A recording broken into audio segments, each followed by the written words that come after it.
job. A lot of them are. Good afternoon, Dwayne. How are you? Not too bad, sir. Ladies and gentlemen, Radio Cayman's Talk Today with Sterling Dwayne Ebanks. But I do have some questions. There are more questions than answers. Radio Cayman's Talk Today. If you're ready to talk, we're willing to listen. Well, I really enjoy this program today. Cayman Islands' foremost listeners participation program. May God bless every person.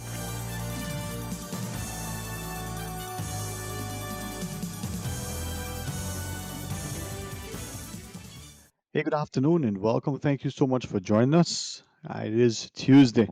I still think it's June, but we'll see. Maybe he'll correct me and tell me no, it's 2025. It's 949-8037 or 1-800-534-TALK. It's going to be open line until 1:30.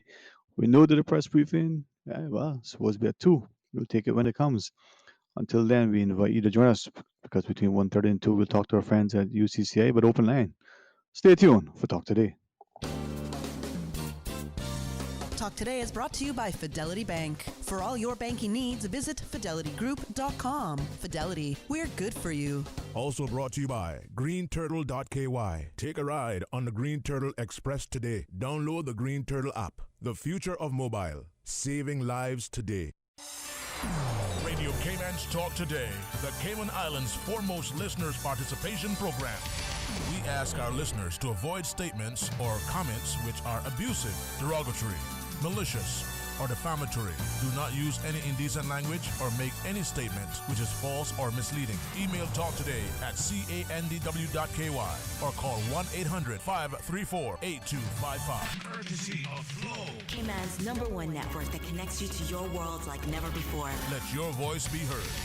Once again, here's your host, Sterling Dwayne Ebanks.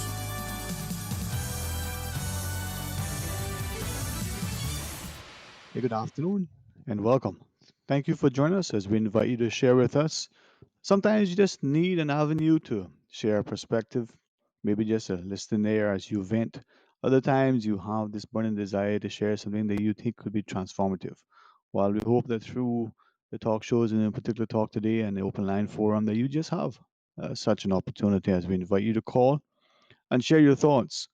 9498037 or toll free at 1-800-534-8255. And if you share a thought via the WhatsApp, well, we'll do our very best to read that or play it if that is your desire as well. Now, anything that you want to share with us, more than happy to relay to our listeners. And again, a very, very special thanks to Mr. Roy Borden for joining us yesterday. He provided not only a lot of his time, but we got a benefit from his research, his expertise, and his experience. And a couple of comments from that show yesterday we want to relate to you if you remind me. But first, let's go straight to our phones. Hey, good afternoon and welcome. Thank you for calling. Good afternoon, Dwayne. Hey, good afternoon, man. I hope you're well. It's been a while. I haven't heard from you, so I trust and pray all is well with you. You see, I been quiet at home, far away from coronavirus. Yeah. Just drink my coffee and smoke my cigar and relax and, chat with my daughter and, have kind of quiet, Yep. That's smart. It's the best thing, that we are coming to hopefully ease from this corona problem. We see life is getting slowly to normal.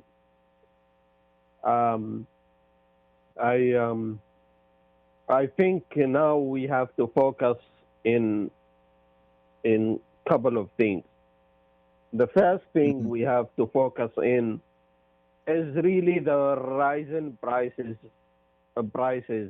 of different things in Cayman, the cost of living, prices of food, prices of gas in the gas stations, still ridiculous, unbelievable. Those gas companies, they're still robbing the people of this country. And, you know, the government now needs to find a solution for serious problems. Yes, we have to focus on the coronavirus. We have to do whatever we have to do. I see the government doing a good job. Yes, I see some people making fun of the Minister of Health and putting picture online, but he's doing a good job, even though he is not his profession, is not his job, he is not a doctor. The premier is not a doctor, but they are doing what they can for the country, and we have to thank them. That's the short of it. And what we need to see now, focus from the government in the issue of employment of Caymanians. My friend, look at those hotels, 7 Mile Beach. Each hotel, a lot of people run away. They jump in the plane and run away. And those people are not Caymanians. And they want now, when the country is opening back, they want to come back. Yes, there is quarantine going to be for them and all of that, and that's cost a lot of money. Why the government put a hold in people not to come back for a short period of time of 1 year, for example, a 1 year time, is not allow people to come back who left the country until this issue of coronavirus settle in and things clear. And we have to use the unemployed people who is in the island. We have to see those people who been patient and stay in the island. We have to give them the opportunity to work and make a living. And those people who run away, we need to not bring them back. In my opinion, those people run away. They are not concerning about this country. They are not concerning about anything, and they left the country. Why we allow them to come back while we have people unemployed in Cayman and we can cover up all the jobs? I am very sure there is a lot of people lose their jobs, and they are Caymanians, and they are waiting to fill the new jobs available soon. And we need the government to focus in putting those people and forcing the business people to take as much Caymanians, as much local people, as much people from here to fill those jobs, because it's very hard. I see around me, wherever I live, I see people are struggling. Caymanians are struggling because they don't have a job, they don't have a work, they don't have income, and I see even the meals, the restaurants, 7 Mile Beach cooking, and they volunteering to give food and all of that. It's not reaching Caymanians. Even those organizations, they are charity organizations, they are doing help during this coronavirus. Trust me, 90% of that help is not going to Caymanians. And this is, I see in my own eye, it's not going to Caymanians. It's not. I see the governor trying to volunteer, thank him, thank everyone, every restaurant, give food, give whatever. But those food is not reaching the poor Caymanians. That's the truth, Dwayne. It's not reaching the Caymanian people. And it's not reaching to help the indigenous people of this country. And why then those charity organizations, they are in Cayman and register in Cayman to help the Caymanians or to help non-Caymanians? No, with that though, some would say that This is, as we've heard it uttered at the political briefings and the like. This is humanitarian. People who are here, their borders for their own countries as well as ours are closed. There are no employment opportunities right now. They're on work permit, so their incomes are down, and they need assistance. What do you say to that? It's humanitarian. Yeah, We need yeah. help. You see, Dwayne, look, I am not saying don't help them. But my friend, Hmm. even when we don't have the coronavirus, Caymanians not getting the help they should get. You know how many homeless in Georgetown, in Bodentown, in West Bay, in I don't want count and tell you names because I have list of names of people who live in the street. I am very sure what I'm talking. Where is the government help for those people? Where is the charity organization? Where is those churches was during the coronavirus? Can you tell me where is those churches and the millions of dollars they have in their bank accounts? They collect the money by the name of God Almighty. And where the money gone? God Almighty never get any dollar from that. All of it gone to the preacher and the people sitting in the church, I don't know what they call it, and they building homes and driving sport cars and driving BMW. I see one church preacher have BMW 2020. I just see in the road the other day. My friend, I tell you, was lack of appearance for churches, for charity organization. Those charity organization was sleeping and they was collecting money by the name of the coronavirus and it not reaching any Caymanian. And this is the truth. I don't know where it go, this money they collecting, but it's not reaching any Caymanian. And I can speak in behalf of a lot of people in this country because I know and they told me. So what do we do? I mean, with that scenario, then you said the border is closed for at least a year to those who want to return. I mean, w- how do we achieve that, and what would be the consequence? Look, Dwayne, if somebody is coming here, a tourist, do a corona test, come to Cayman, you are welcome to come. But if you are want a job and there is Caymanian who out of job or local person out of job, you shouldn't allow nobody to come back to this country unless every unemployed person is employed. And then after that, you open the border for people in work permit to come back. And that is need a strong, serious leader who can do that and say, my people come first, my local people come first. Because I see the struggling, and we will see, Dwayne, the problems will start. The robberies and the violence and the problems we're going to see after this coronavirus curfew finish. We're going to see if we don't employ those people, we're going to see more robberies and more violence and more attack and more grabbing people bag and thieving and all of that because people are hungry. They can't find a job. Nobody wants to give a local a job, and there is discrimination against local people in the hotels, especially the hotels, those 7 Mile Beach hotels, like they are the enemy of the Caymanian people. They don't want employ nobody local.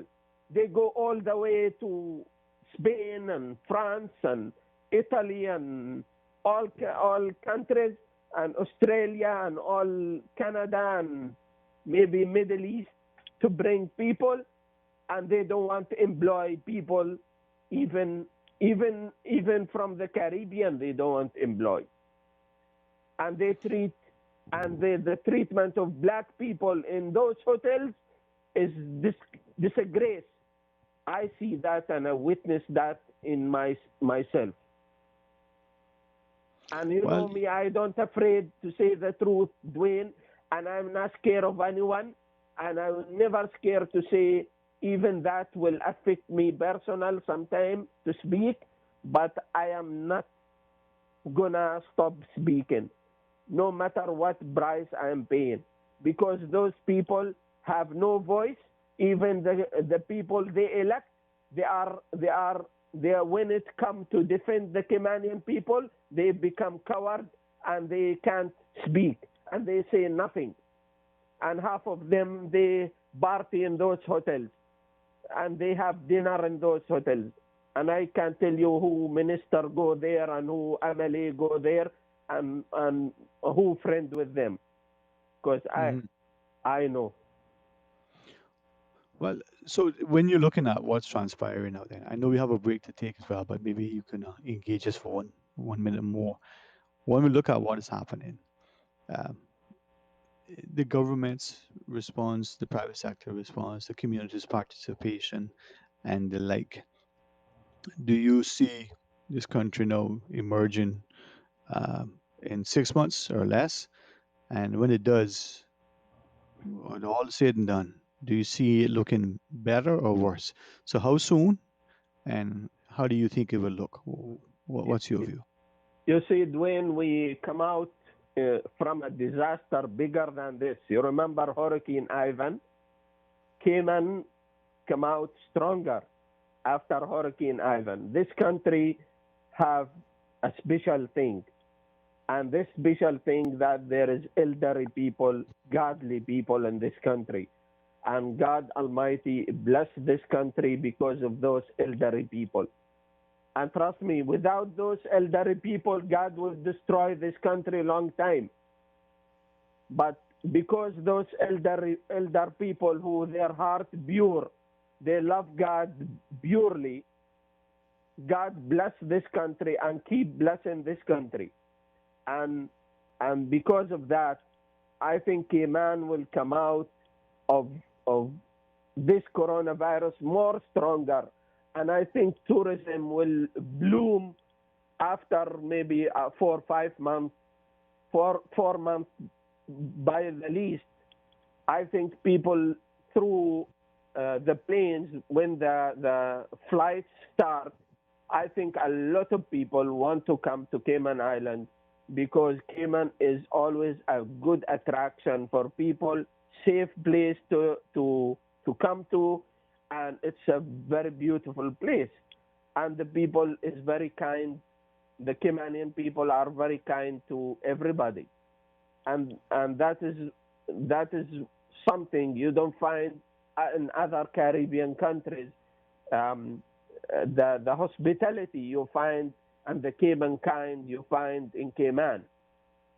That's why I think by 4 months time we would start see more tourists coming back and things will get in better. I think so. Yeah, man, I like the positiveness, the optimism, and I think it's time that as a country, we recognize, as you shared, our resilience and our resolve, and we find a way to work for the overall good of all of us. It's a beautiful place. Sad sometimes we get caught up in a lot of unnecessary banter and distracted, by that sense that some people seem to have this notion that for whatever reason, maybe their job, or otherwise they feel like they're better. But I agree with you. We'll emerge stronger, healthier, safer. Any Yes, other thoughts you want to leave with us, my friend? yes. Just I want to say I am calling in those charities organization and the churches to spend the money in the poor Caymanians and to direct this money to the struggling people and go out of Georgetown. There is people Town, North Side, East End, West Bay, different places, and there is struggling people there, and those churches stop keeping the money in the bank account and stop spending the money for the preachers Give it to the poor people. That God Almighty money belongs to the poor people. Give it back to them. Thank you, Dwayne, and you have a good day. You too, man. All the best to you. Talk to you very soon. And with that, let's just pause quickly, take a very short break. When we come back, we invite you to join us. Stay tuned for Talk Today. Fidelity Bank would like to thank all essential workers. We salute your efforts and thank you for the sacrifices you've made to keep us all safe. During these challenging times we're facing, our top priority is the health and safety of the communities we serve. And while it's true that things are changing rapidly every day, one thing that will never change is our commitment to giving you the best and sound financial solutions to help you during and after the coronavirus pandemic. At Fidelity Bank, our focus will always be you. Fidelity, we're good for you. I've got some beautiful clothes. Puritan Cleaners is pleased to announce the opening and closing hours of their 2 branches. Now open 10 a.m. to 4 p.m. Mondays to Saturdays, Savannah Countryside, 946-1884. Arboretum Plaza, Elgin Avenue, 949-2452 will be opened until 2 p.m. on Saturdays. These hours will be in place while we monitor customers' demands after reopening. Also, seamstress on duty to do your repairs and adjustments. Our main store, 337 Eastern Avenue, Georgetown, will be opened from 8:30 a.m. to 4 p.m. Mondays to Saturdays. Telephone 949-7104. Any input from our customers will be much appreciated. Puritan Cleaners, you feel good when you look good. Dealing with this outbreak can be overwhelming, especially for those of us with mental health challenges. As a teenager, you can practice mindfulness by meditating or continuing to take your prescribed medication. You can also protect your mental health outlook during the global pandemic by limiting the amount of social media and news you watch, staying active, and resting. If you or a friend is coping with mental health challenges, call the Mental Health Helpline for free and confidential advice at 1-800-534-MIND. That's 1-800-534-6463. Weekdays from 9 to 5. For the latest information, visit www.gov.ky/coronavirus. We've all been limited in what we can do during self-isolation, but some of our older persons have been able to maintain healthy habits by continuing to exercise in their backyards. Here's how Alex Johnson is spending her time while social distancing up in Northside. I walk around my yard. I've even adopted a cat now. I make phone calls to my friends, my senior citizens that I always took care of, and just call them, make sure that they're okay. And I sit around and I read, I watch TV. I have tons of puzzles to put together, and I have my meetings on my iPad, which I dearly love to do. So I'm doing fine, and I speak to my senior citizens out there, and they're telling me the same thing. Yeah, we're shut down, but you know what? We don't feel bad about it because we'd rather be safe than sorry, and I'm so happy to hear that from them. If you or someone you know needs assistance, call the Older Persons Helpline at 1-800-534-2222 today for free and confidential support. This message was brought to you by the Department of Children and Family Services. Talk today. But I do have some questions. Talk today. Cayman Islands' foremost listeners' participation program. Talk today. Because there are more questions than answers. What the public is saying. Waiting to take your calls right now. Sterling Dwayne Ebanks.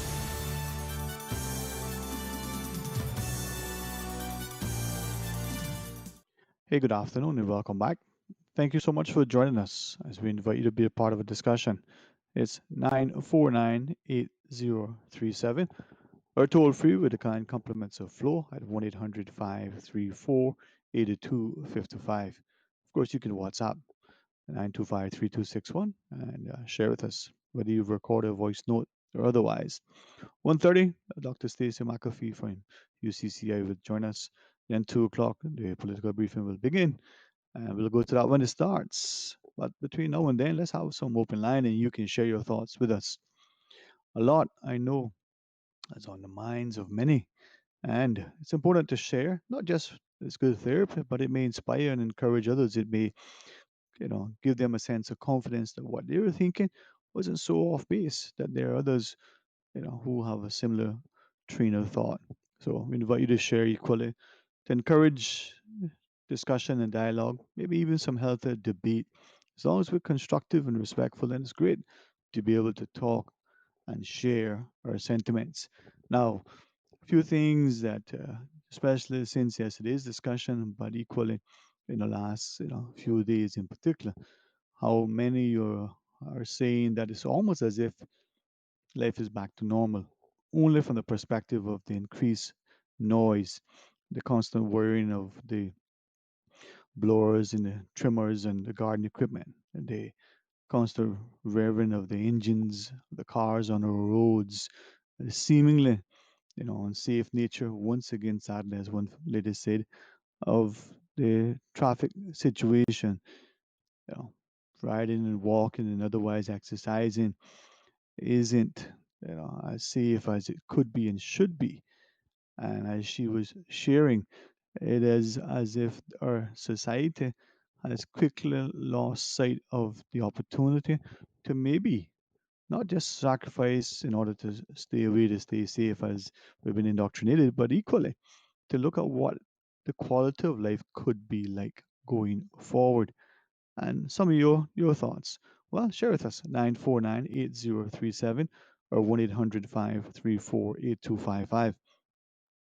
Now, one gentleman had taken a chance yesterday. He said, when we look at the Cayman, there's no question that we can, if we so choose, grow a population, double it even, but not overnight, not in 10 years, and not without a proper infrastructure for not just more green spaces or safer roads to walk or to ride or to drive, but better transport systems to move larger numbers of people around, faster and safer. Not just those who would come and work and then eventually perhaps, become citizens in the country, but those who may decide that it's not, you know, economically feasible. I would tempted to use the phrase he used, but that may be a bit of a giveaway.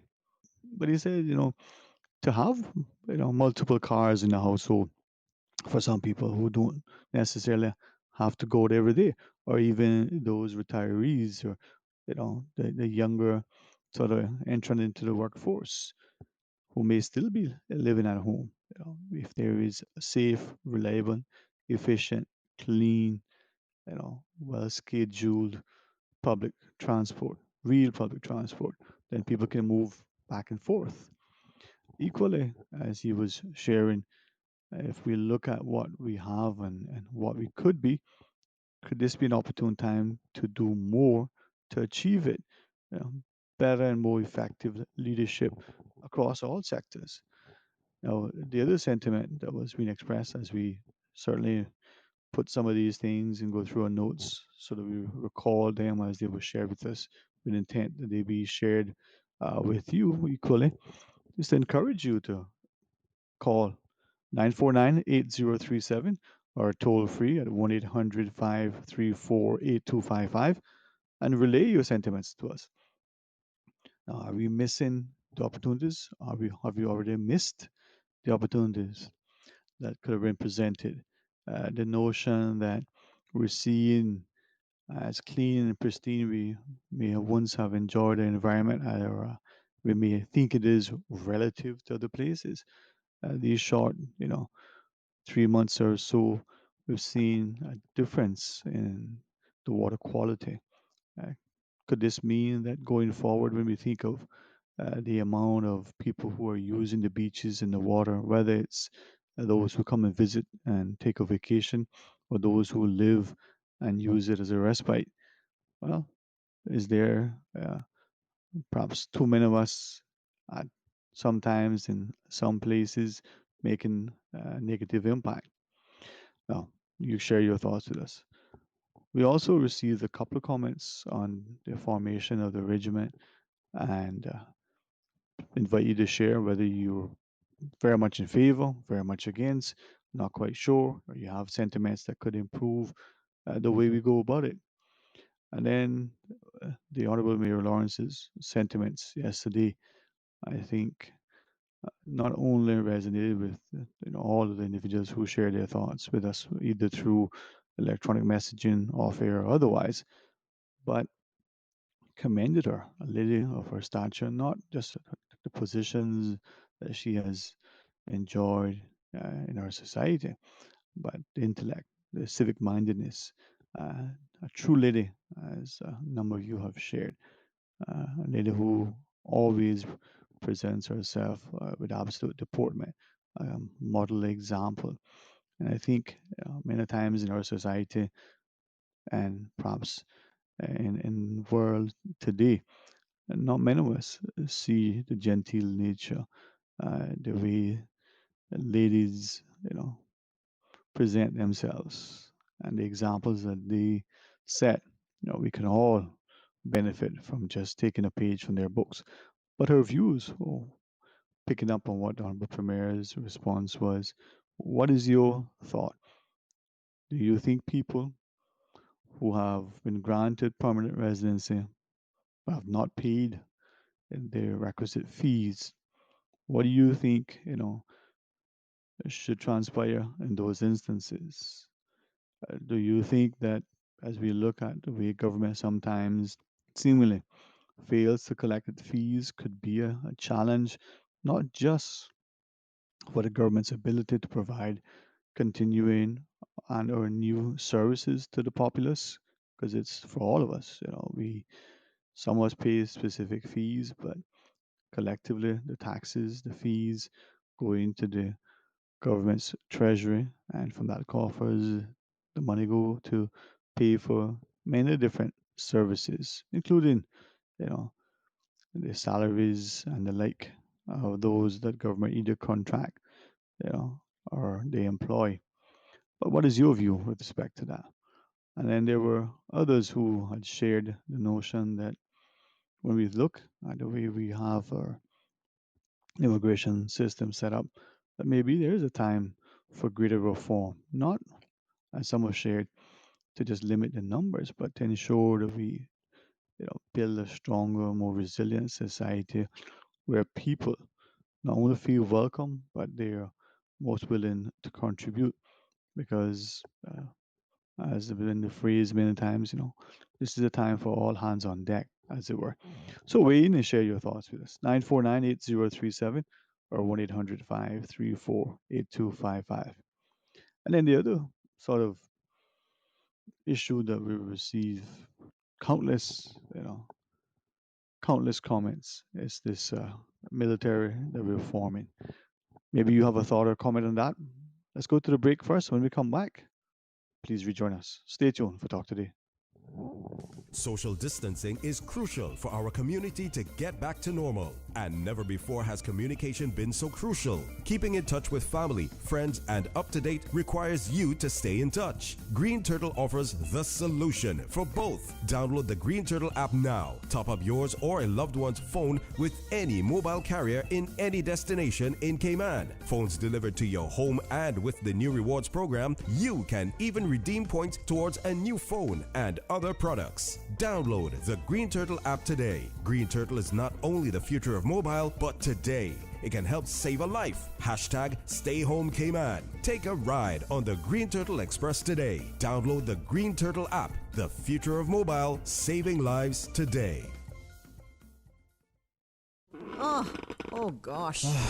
Don't let the stress of taking care of loved ones get you down. Home care, now made easier with Cayman Medical Supplies. 100% Caymanian owned. Cayman Medical Supplies now stocks a wide range of home care supplies. Hospital beds, all types of wheelchairs, including beach access wheelchairs, lifts, commodes, shower chairs, walkers, Curad brand orthopedic supplies. Free blood glucose monitors with the purchase of 1 pack of test strips, blue underpads, and a whole lot more. Need home care convenience? Drop by Cayman Medical Supplies at 93 Smith Road, Windward Center, or call 949-6211. Free delivery. We know there has been a lot of changes, and Cayman Medical Supplies is here for the community. From gloves and sanitizers to mandatory supplies, including masks. Hours are now Monday to Friday, 9 a.m. to 5 p.m. and Saturday, 9 a.m. till noon. Free delivery island-wide. Home? which should be a haven, can even be less of a safe space during curfew if someone is experiencing child abuse. If you or anyone you know is being abused, help is nearby. For emergencies, call 911. They will redirect your call to the relevant agencies. For general guidelines and inquiries, call the Multi-Agency Safeguarding Hub, MASH, at 1-800-534-2273 or 945-0545. Alternatively, email mash@gov.ky.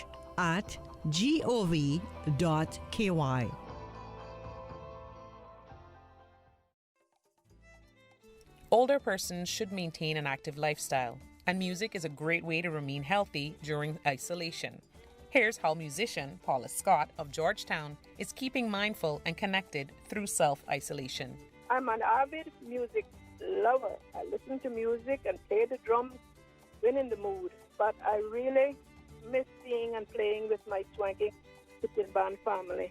I eat and drink healthy and ensure to keep up my immune system. My ways of keeping my spirit up is to treat each day and night to be as I normally would. I just love being home, attend to my two cats, and attend to the usual household tasks and chores as best as possible. I enjoy taking care of my plants and yard, cooking and baking and trying out new recipes here and there. I try to be consistent doing my early morning walk, but more importantly, communes my heart and mind with God in prayer and keeping my faith strong in His Word. If you or someone you know needs assistance, call the Older Persons Helpline at 1-800-534-2222 today for free and confidential support. This message was brought to you by the Department of Children and Family Services. Talk today. But I do have some questions. Talk today. Cayman Islands' foremost listeners' participation program. Talk today. Because there are more questions than answers. What the public is saying. Waiting to take your calls right now. Sterling Dwayne Ebanks.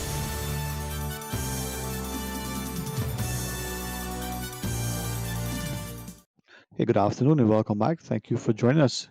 It is open line 949-8037 or 1-800-534-8255. We invite you to call and share your thoughts with us.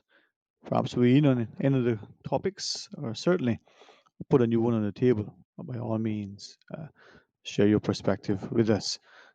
As we look out and recognize that June is just on the way, and we're seeing for some the preparations in a timely, very sensible, proactive nature that I think we have adopted in this country relative to preparing for hurricanes during this hurricane season. But as we reflect, it's not just a hurricane. Sadly, and hopefully not just in Cayman, but elsewhere, we don't see any other natural disasters, in particular, the earthquake that can shake without warning and certainly cause a lot of consternation amongst many.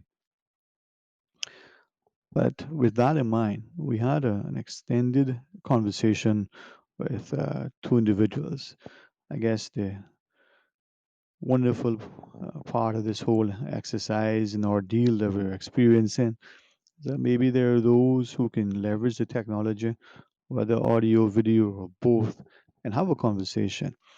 And the gist of which was that as we're looking at, forming this military regiment, or however we phrase it, the gentleman in particular who was sharing his insights, he says, as a former sort of military man, once military, always military. The soldier never goes away.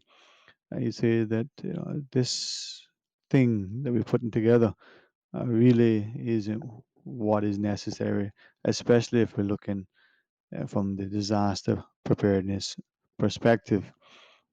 Some sort of civilian group, trained and how to not just look, for issues in relation to preparation and planning, properly staffed, but extending throughout the wider community through having, volunteers, reserve, as it were, if that's what they want to use, but people who are leveraging their skill sets, who have been instructed in new ways, but organized in a manner. Now, he says the examples already exist here with the Red Cross, with the community emergency response teams that have been trained using the auspices of the hazard management that we have. He thought that there were a few things that were perhaps questionable. One, the creation of a new entity, the creation of this new entity that seems very much like a military operation, which could, even in this particular climate, where we see not just in the US, he shared, but globally, feeling that people sometimes uh, are being mindful not to use the words that he shared with me. But when you think about it, are there words that are any easier? And he says, the protests that we're seeing against police brutality, the concept that those in power with positions of authority or even weapons and the laws to support their actions have been abusing, threatening, intimidating, or otherwise instilling a sense of fear in the people for whom they are asked to serve and to protect. Could this now eventually be, an arm that uses that? Even the perception of such, he shared, could be significant in an otherwise, civilized, peaceful, you know, country. Now we shared that as you speculate, could this even develop into something more sinister? Is there a plot afoot to push the country towards independence that is unbeknown to the populace? Again, so much room for conjecture and speculation that makes it, challenging to have a discussion without people resorting to greater speculation. But those are some of the sentiments that were expressed. Perhaps you may want to weigh in on your thoughts, the skills and the training, the discipline that can come from organized, approaches like that. Well, great. But can it be achieved without, you know, a military style approach? Perhaps. We'll pause, hit on news. When we come back, some more open line. Stay tuned. Community radio with a different appeal. The voice of the people. Security through adversity. Stuck on you. Radio for all time. You're listening to Radio Cayman, the voice of the Cayman Islands. Today's biggest news. Radio Cayman. It's only 2 species that we have, on the island. Your voice, your choice. It is in the best interest of the people of these islands. Local, regional, international. This is Headlines from Radio Cayman's newsroom. Today's biggest news. With your latest headlines, I'm April Cummings. The Royal Cayman Islands Police released 2019 crime and traffic statistics today, publishing the reports on the rcips.ky website. In the foreword to the report, the Commissioner of Police says the report highlights significant achievements, as well as identifying emerging challenges that need to be addressed going forward. The report says serious crime decreased by 14% in 2019 compared to 2018, with overall crime increasing by just under 1%. In international headlines, U.S. employers laid off 7.7 million workers in April, deepening the economic hole created by the closure of thousands of offices, restaurants, stores, and schools during the COVID-19 pandemic. The Labor Department said in a report today that job openings plummeted and hiring all but disappeared in April. The number of available jobs fell 16% from March to 5 million. Hires declined 31% to 3.5 million. The grim April follows an even bleaker March with 11.5 million layoffs, suggesting the economy could take time to recover nearly a decade's worth of gains that vanished in about 60 days. Hundreds of people marched in Hong Kong streets today to mark a year since the start of anti-government protests as the leader of the semi-autonomous city called for peace and stability. They marched despite police warnings that force could be used to disperse participants and that they faced up to 5 years in prison. Riot police later charged at a group of protesters, deploying pepper spray and tackling some to the ground.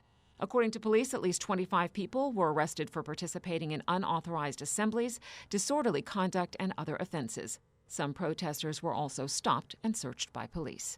Those are your headlines from Radio Cayman's newsroom. I'm April Cummings. For the latest in news and information, Follow Radio Cayman on social media, Facebook, Instagram, Twitter. Download the Radio Cayman app or log on to our website, radiocayman.gov.ky. your voice, your choice, your radio. Talk today. But I do have some questions. Talk today. Cayman Islands' foremost listeners participation program. Talk today. Because there are more questions than answers. What the public is saying. Waiting to take your calls right now. Sterling Dwayne Ebanks.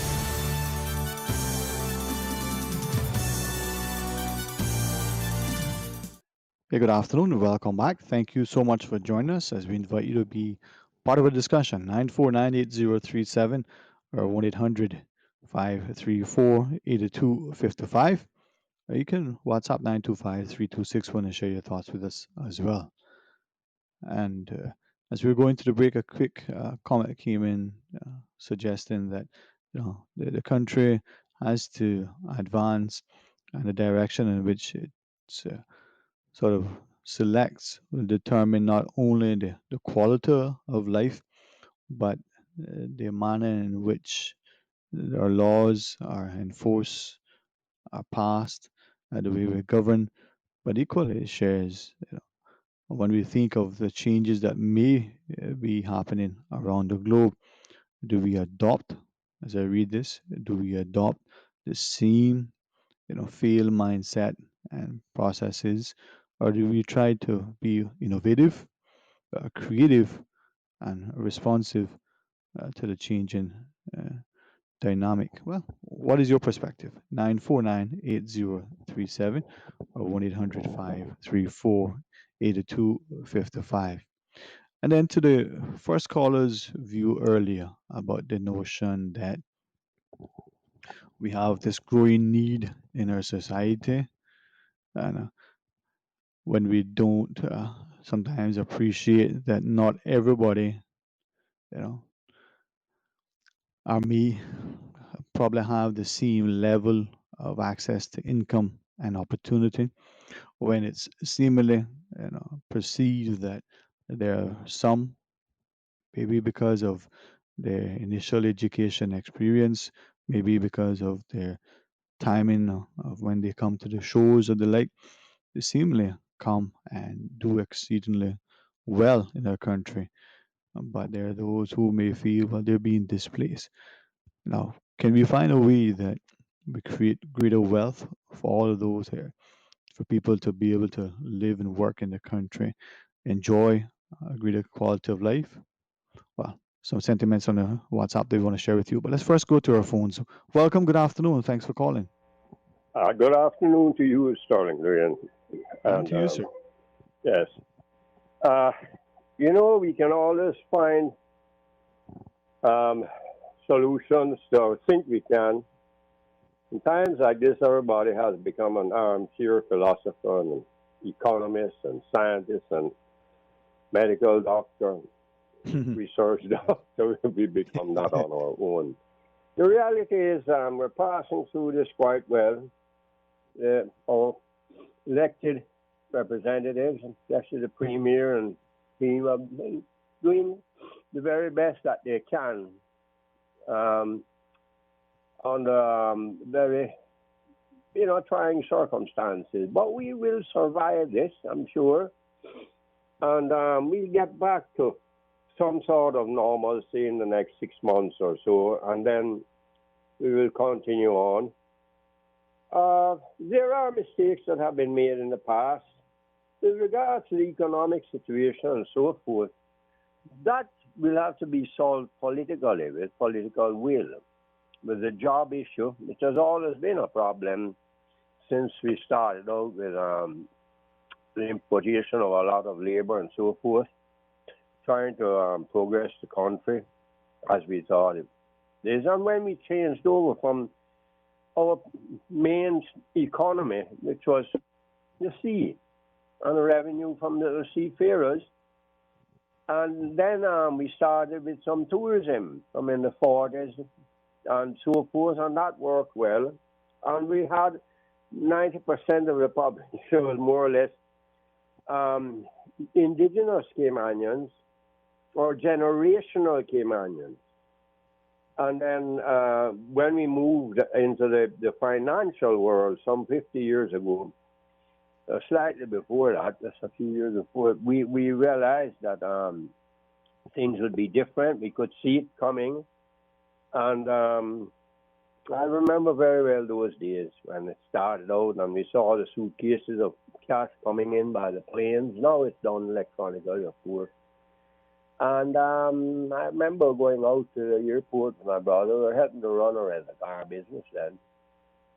Mr. Mike Simmons and a car sale business and so forth. And I remember saying to my brother one night, that was in 74, you know, one day we'll pay for this. And we're paying for it now when we see the differences in the sort of equality. It's not there. And we will always say, well, you know, everybody should be equal. That doesn't happen here on earth. It won't happen. And we know that. And we must not be naive in thinking that will ever happen. All we can hope to do is eke out the best that we can for our people, the generational Caymanian people. And then we can think about the new ones and in that order as far as I'm concerned. But maybe it hasn't been done that way at all. So the equality, the division between the haves and have-not has widened considerably into the state of almost sort of hopelessness for some. I won't continue on with that because I hope people can understand what I'm saying. It will be older people, younger people might not.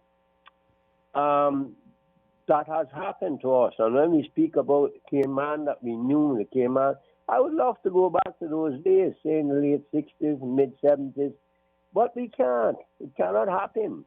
It cannot happen. So we can only try to show what it was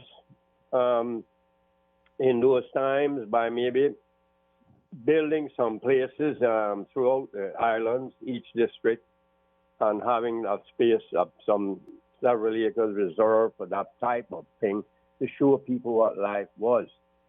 We have to remember what Mr. Fleming said, you know, about when the modern pirates arrived, we would be little changed by all these things. And he said it 63 years ago. Happening, the development of tourism, mosquito control, and roads, beautiful roads being built. We would, the staunch, cheerful Caymanians, would be little changed by all this traffic. By that he meant all these happenings, but until the modern pirates arrive, that's what has happened. So we have changed. We have changed considerably, we the people. The world is still the same size, so when you say the world has changed, you have to be careful. People have changed the ideas. We see a lot of terrorism happening over in those countries. We don't see anybody protesting over here.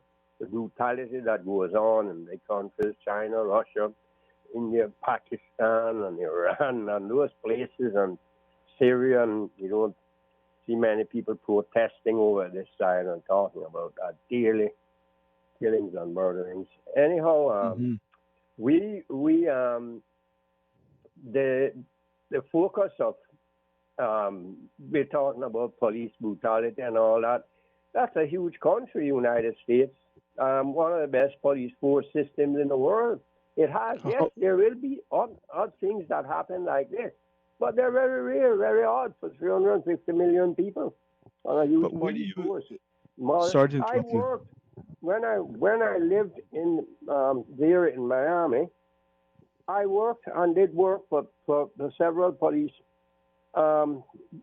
divisions, many. If I could ask you, apologies. If I could ask you, you say it's probably one of the best police forces in the world. I would say so. I don't care if I'm contested and people would say I'm talking nonsense. I say what I say from I understand. Yeah, what I wanted to ask is that because you have vast experience, as you shared, and you worked there, you had first-hand knowledge of Miami. Them, I worked with many of the police forces. We used to take care of their cars for them and so forth. Yes, sir.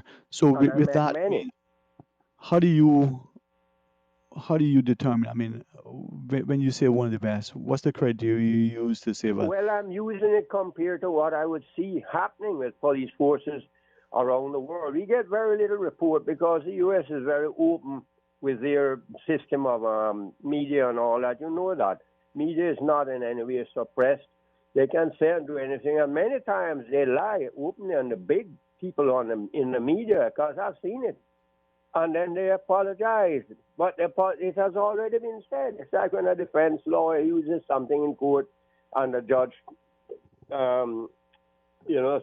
says not to disregard it and so forth. But it has been said, and it impresses the minds of the jury. And they do it all the while, and news media will do that. And they'll drive certain things. And politicians who are this time of the year, this time of in America's history, with presidential elections coming up, and I think there are some senator or Congress elections coming up also, but this has been overshadowed by all this. And they will use this, to push their person forward also, politicians not to use it. Don't think that, because you'll be wrong. I've seen when the police forces, I remember there was a riot in Miami. I am thinking if it was 1980. Rodney King riot. And the people, it was something similar. A man had been killed by policemen or Los died Angeles? at the hands of policemen, if you put it that way. There's a difference in using killing. Anyway, the subsequent riots destroyed and burnt down most of the little businesses where those people were working. So they had no job, they had nothing. They destroyed family businesses, they burnt down the place, they killed 3 people who had nothing whatsoever to do with this. And I remember I had to be given special permission by the police to bring people in. I had 2 or 3 co-workers with me who lived in Overtown. I used to go there very often, and I saw how they lived. Anyway, they would give me that special permission, and police would come to me with black teenagers and so forth who had, committed some minor crime, maybe stealing or getting in fights or thing over and over and over, and then they would be placed on certain conditions. And anyway, they'd come to me and ask me if I would give them a job and so forth. I gave many with the place that I was a co-manager with. And I remember that. And it would always be white police officers, strangely. Was always white police officers, bringing them to me and asking me to please give them a help and a hand. And I saw many incidents. So this is why I say, I can see. I remember 3 black policemen, I think it was 3, 2 or 3, no less than 2, were killed instantly one night when they stopped a car for some minor traffic offense because they realized something was wrong with the plates or something. I'm walking up the car, the guys got out. The guys just opened fire on them when they went by the window, just heavily tinted, and killed them instantly. There was no protest, there was no riot, there's nothing about it. Right. Nothing about it. Anyway, I just said that. But regards to the red, so people can take it as it is, as I say. There's no cause for chaos and anarchy in the country. You cannot allow that. You can't allow that. So this will stop eventually. It will stop as peacefully as they can. But each governor has a responsibility, and the mayors of these cities has a political responsibility to try to quell this in the best way. That's why they're elected. That's what they have elections for. Now, with regards to the regiment, I think Bermuda has a regiment, and other colonies, I don't know, I think Turks and Caicos, maybe they do. I think they used to, and so forth. All the British colonies have regiments. And it is a necessary thing. I don't necessarily agree with people who say, well, this is for hazard management and this is to help in times of hurricane and so. We already have that process. They can find people to volunteer if they wanted a volunteer thing. Personally, I think it should be a staff.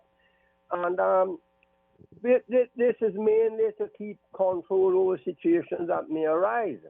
And we must always remember we're a British crown colony, crown territory. Whichever we want, terminology we want to use. This is Her Majesty's government in the Cayman Islands.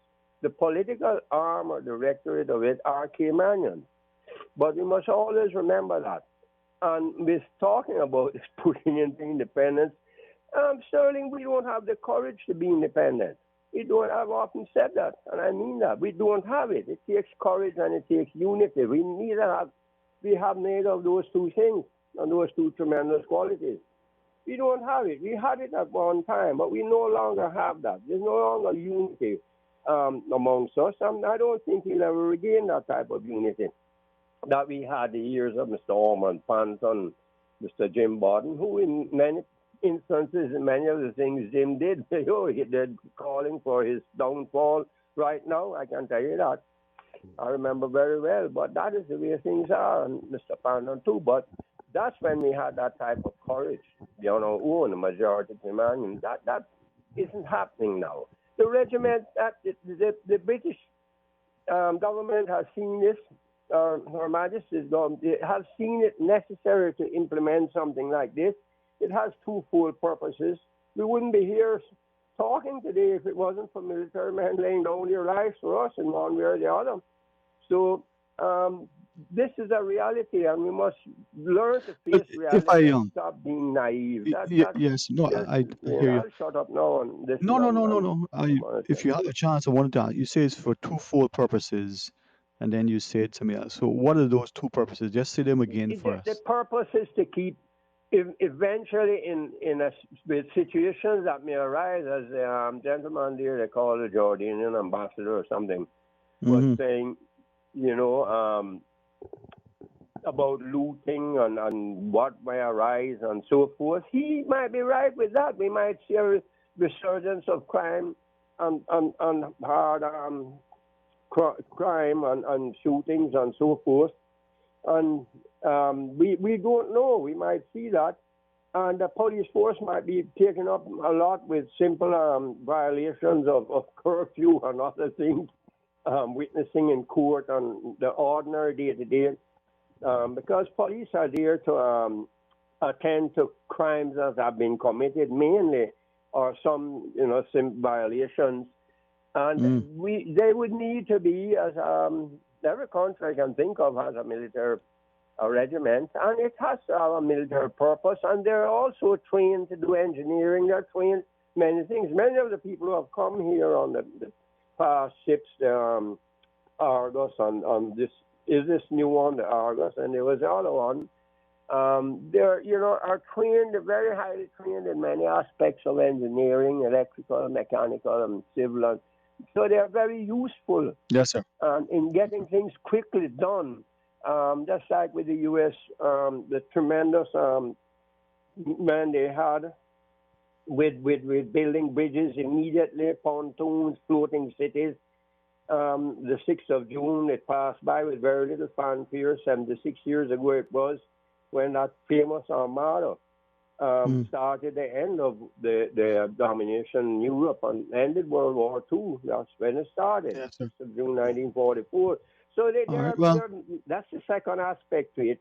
And also, but the protecting our people and seeing these are realities we have to face. Moving forward, we may need this type of thing. We may need it. So it'll be there at the ready and not when you're calling on them too late. Yeah. So Well, that's a perspective. We need to have disciplined and trained men, disciplined young people. We have good thing for the young men to get involved in that and be disciplined, learn to discipline themselves and move forward with some kind of purpose, discipline and thoughts and very proud of your country, marching with your uniform on, or even walking about with uniform and being proud of them, seeing them there at ready to help to defend our little colony or territory, whatever you like to call it, when necessary. Yes, so I'll just say that and shut up and let someone else. Thank you always, man. Thank you, sir.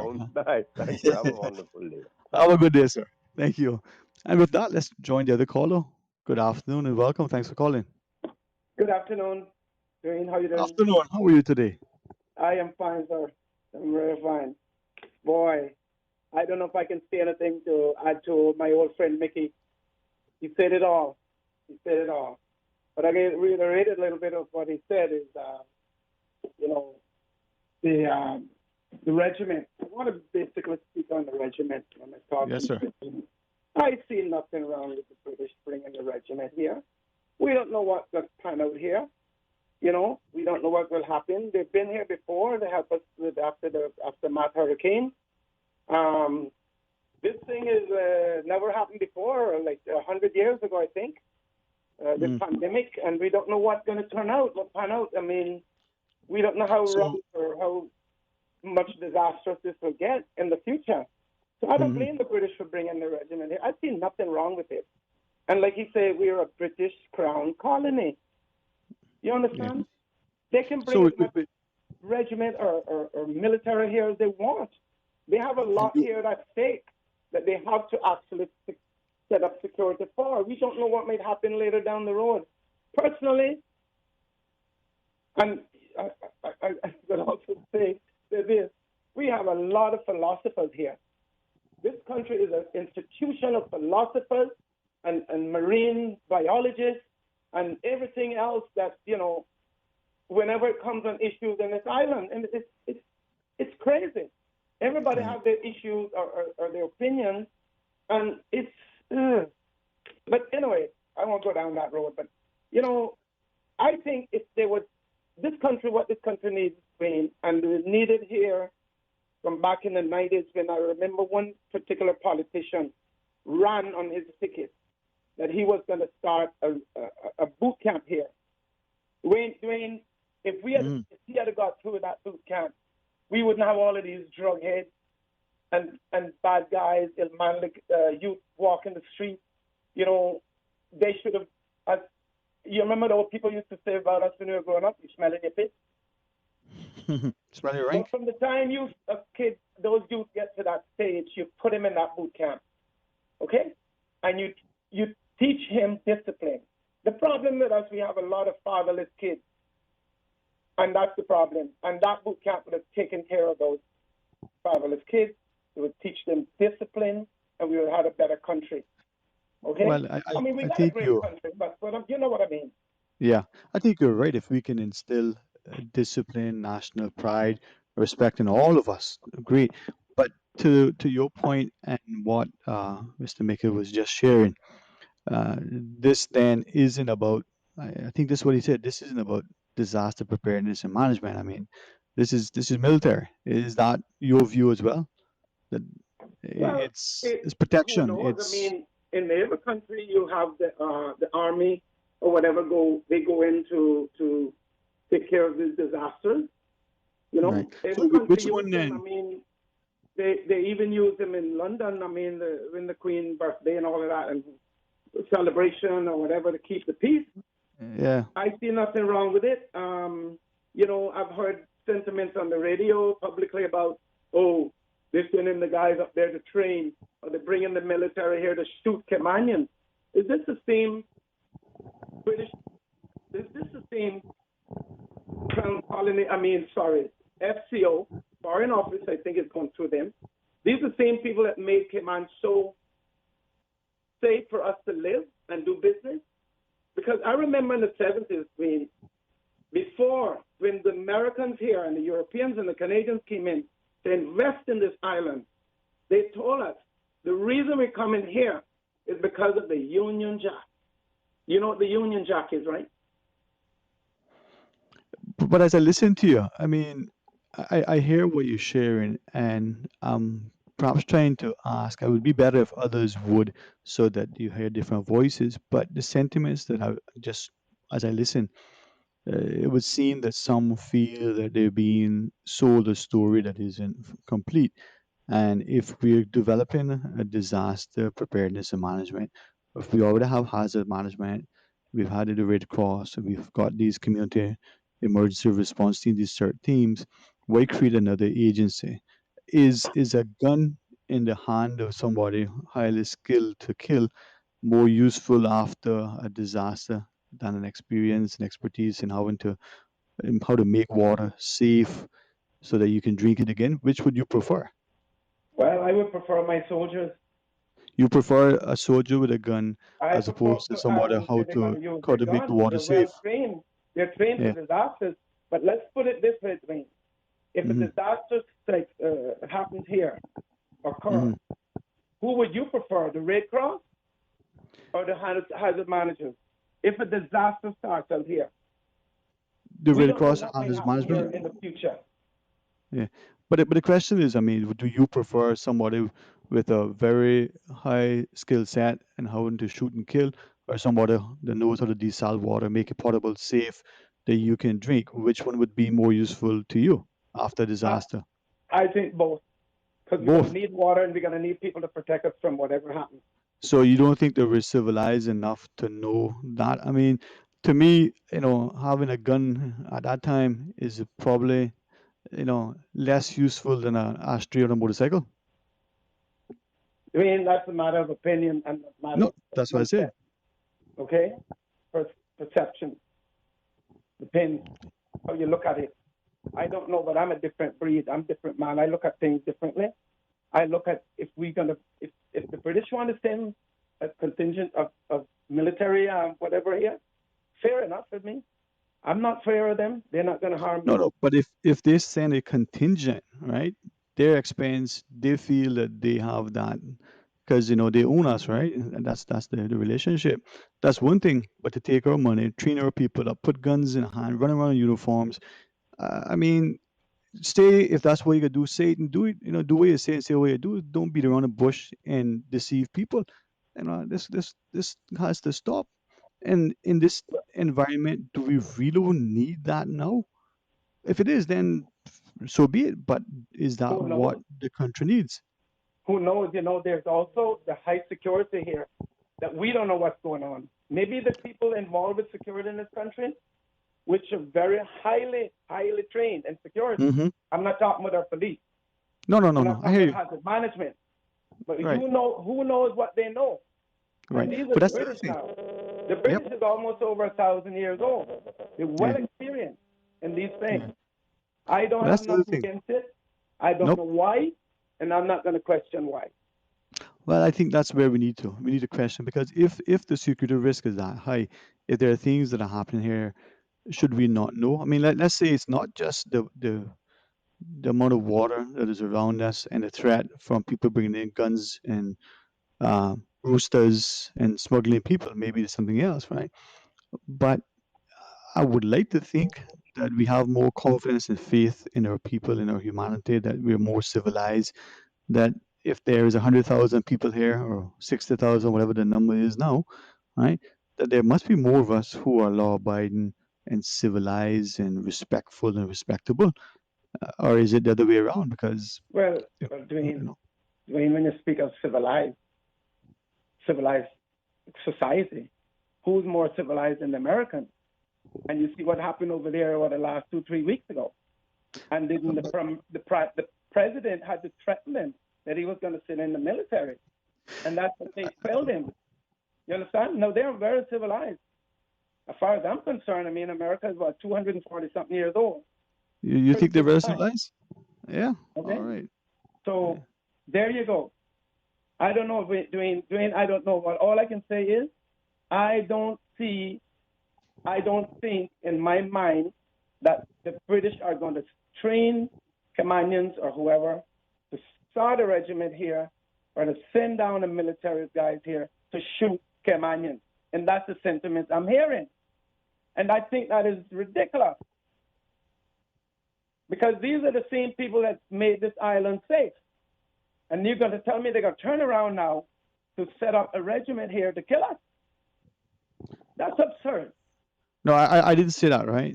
No, I know you didn't, Dwayne. Yeah. Get me wrong, you did not. But I've heard Yeah. it. I've heard it spoken on the radio stations, and it really get me to where I wanted to speak out about it, but now I got my chance. All I'm saying is now today, I don't think that the British that I know that came here and gave us stability, security, will turn around now to send down a military guys here to kill us. That to me is absurd. Well, maybe what even be worse? What if it ends up like someone just messaged in? What if they're training our own people to kill their own? Maybe that's meant to be. But I hear you, man. I hear you. Oh my God. Anyway, you know what, Dwayne? Let's be wait and see what happens. But as far as I'm concerned, in my opinion, I don't see nothing going to happen here, but they're just going to keep the peace.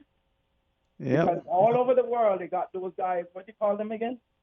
Military something, and they send them all over the world to keep the peace, and they carry guns. Maybe that's part of the problem, huh? Yep, guns, like I said. All right, man. All right, Dwayne, Listen. I'll listen on. Thanks for listening to me. No, thank you for calling, man. Yeah, that's my opinion, okay? My opinion. Perfect. Have a Well, good we day, can man. pick it up another time.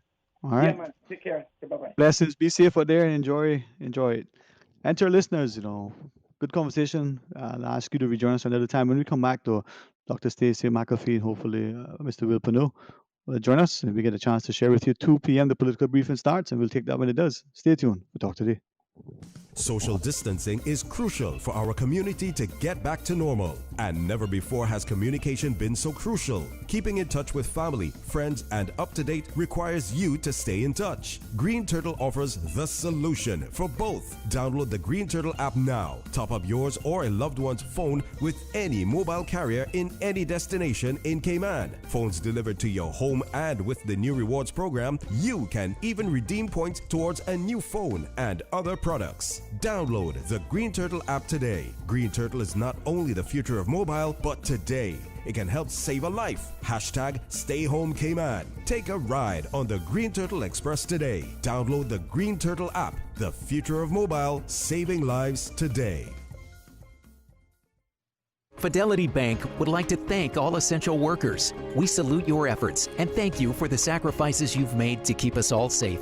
During these challenging times we're facing, our top priority is the health and safety of the communities we serve. And while it's true that things are changing rapidly every day, one thing that will never change is our commitment to giving you the best and sound financial solutions to help you during and after the coronavirus pandemic. At Fidelity Bank, our focus will always be you.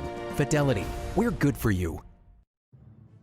The Cayman Islands Regiment is looking for outstanding individuals who want to make a difference, gain unique experiences, and be a part of a team that delivers safety, security, and aid to those in need within the Cayman Islands and across the wider Caribbean region. To find out how to join and what the requirements are, visit www.gov.ky/CI Regiment and apply today. Application deadline is June 21st.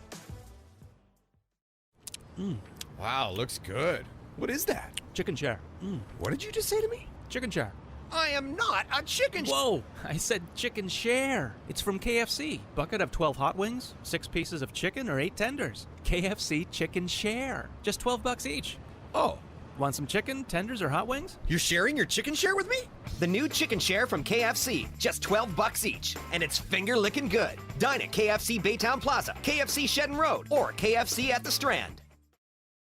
All residents are asked to stay at home unless you have permission to work, have to go to a medical facility, pharmacy, bank, or supermarket. If you must go out, remember to stay at least 6 feet from other persons who are not members of your household. This reduces the risk of transmission whether or not a person with coronavirus is showing symptoms. Everyone must wear face masks or other face coverings while taking public transportation, inside buildings, or other public spaces.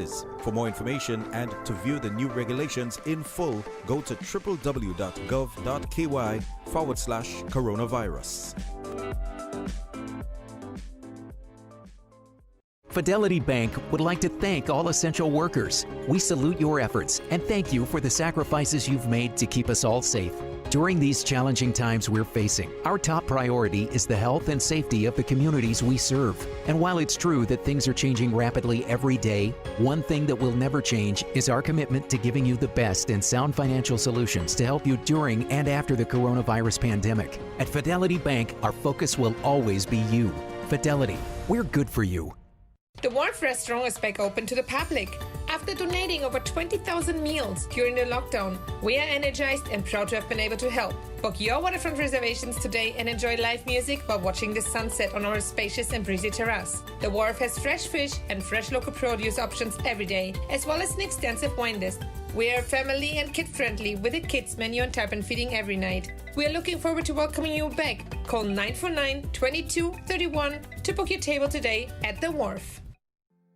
Dear parents and guardians, we deeply care about our students and understand the challenges you may now face during these unprecedented times. We want you to know that we are committed to ensuring that your child's education continues and that you are not alone. We are doing everything we can to make sure no child is left behind. But to do so, we need your help to get connected and stay connected with you and your child.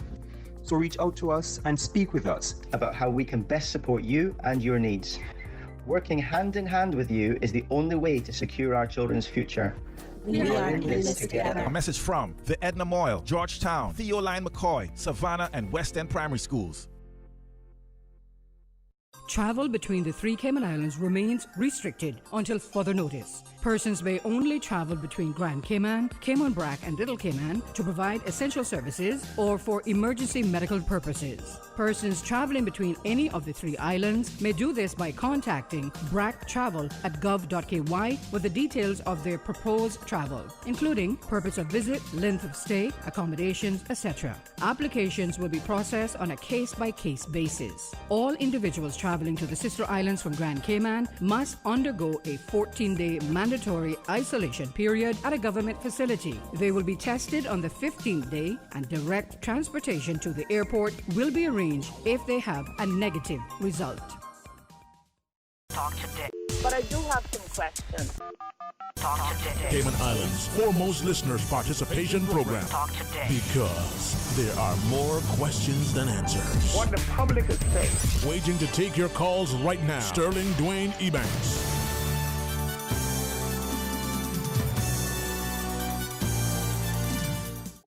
Hey, good afternoon and welcome back. Thanks for joining us. And for all of those who were, in the queue waiting to continue open line segment, please join us another time. But we invite you to share with us now as we have an opportunity to welcome our guest, Dr. Stacey McAfee, the President and CEO at UCCI, and Mr. Will Panu, the CEO of the Chamber of Commerce. Get a chance to chat with them to learn more about the good partnership. First and foremost, Dr. McAfee, good afternoon. How are you today? Good afternoon, Dwayne, and to your listeners. I'm wonderful. It's a pleasure to be back with you today. Well, thank you very much. And Mr. Pino, my good friend, how is life today? We live in a beautiful place, Sterling. Love Cayman. So it's sunny outside, and I know we're going through some challenges, but still have to have a positive attitude. Amen, man. I tell people, I came on in by birth in West Bay by grace, so it's even better here because the sun's that much more beautiful. But I'm an adopted South Sounder. You know what? There's hope for you yet. But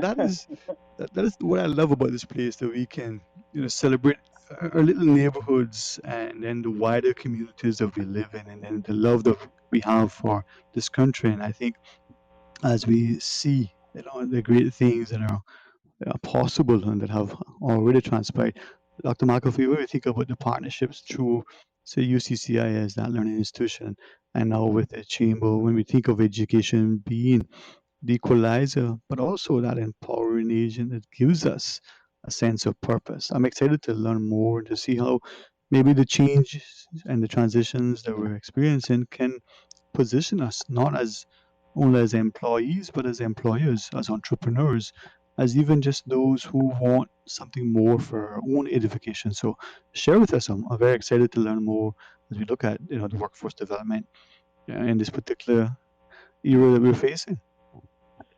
Well, thank you. We are grateful for the strategic partnership of the Chamber of Commerce and all their members and the good work that they do in this community. And when I reached out to Will and said it's really important that UCCI play a critical role as part of the recovery following COVID-19, and we know that nothing is going to be the same, and it's important that the university understand through the eyes of business leaders and employers what is the new economy going to look like, what are the skills that people will need, what are new jobs that may be emerging first, and how do we make sure that we're collectively working together to prepare people for success in the new workforce. And So as you might expect, I got an immediate yes, and we've worked together to create a survey, and we're really grateful for the information it will yield and the opportunity to conduct some focus groups afterwards with industry sectors to understand even better what we should be doing to respond to the situation as we emerge even stronger, hopefully, than ever before. And as I listen to you, the idea that this is an opportune time to either through surveys and the like, or just even trying to engage your stakeholders to make changes, not for change's sake, not just to be reactive, but I think Mr. Pinot to always have that sort of progressive, responsive approach. Um, Employment opportunities are bound for many if we are equipped, trained, and resilient. Mr. Pinot? Yeah, the only way we can really understand the magnitude of what we're going through is to really do a survey to have employers tell us, what they're experiencing in terms of jobs that'll be created, some of the jobs that may be, transition jobs. And we're happy to work with UCCI. They did a great job in helping us design the survey that we send out to our members.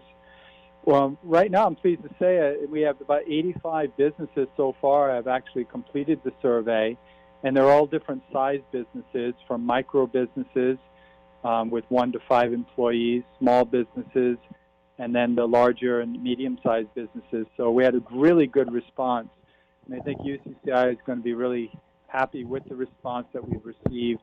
And many of the businesses are willing to work with UCCI and the Chamber to develop some work experience programs and other things that hopefully will attract Caymanians into those positions.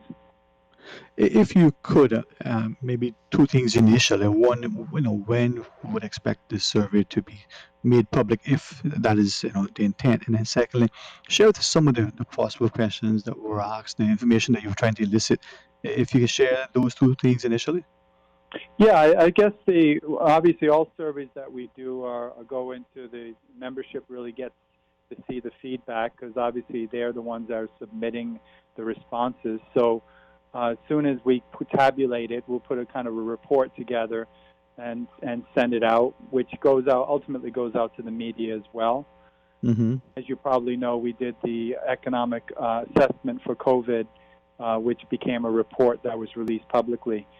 So some of the questions are really just basic questions about how willing employers are to, come up with programs and assist UCCI in developing different programs at their university for training and other aspects. So, for example, one thing would be whether businesses are willing to accept summer interns, and 35 of those businesses immediately said yes.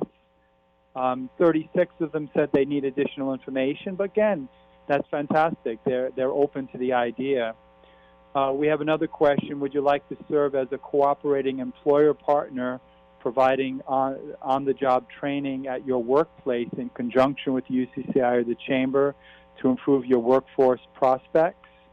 Immediately, 22 companies said yes, and again, 48 said they just need more information. So again, that's a good start, a really good start for us to start planting these seeds so that we can get Caymanians placed in the workplace. Would you be willing to have someone from your company serve on an industry advisory group to develop training and assess career readiness of students who are prepared in vocational and technical programs at UCCI? We had 33 businesses said yes, and again, 35 said yes, give me more information.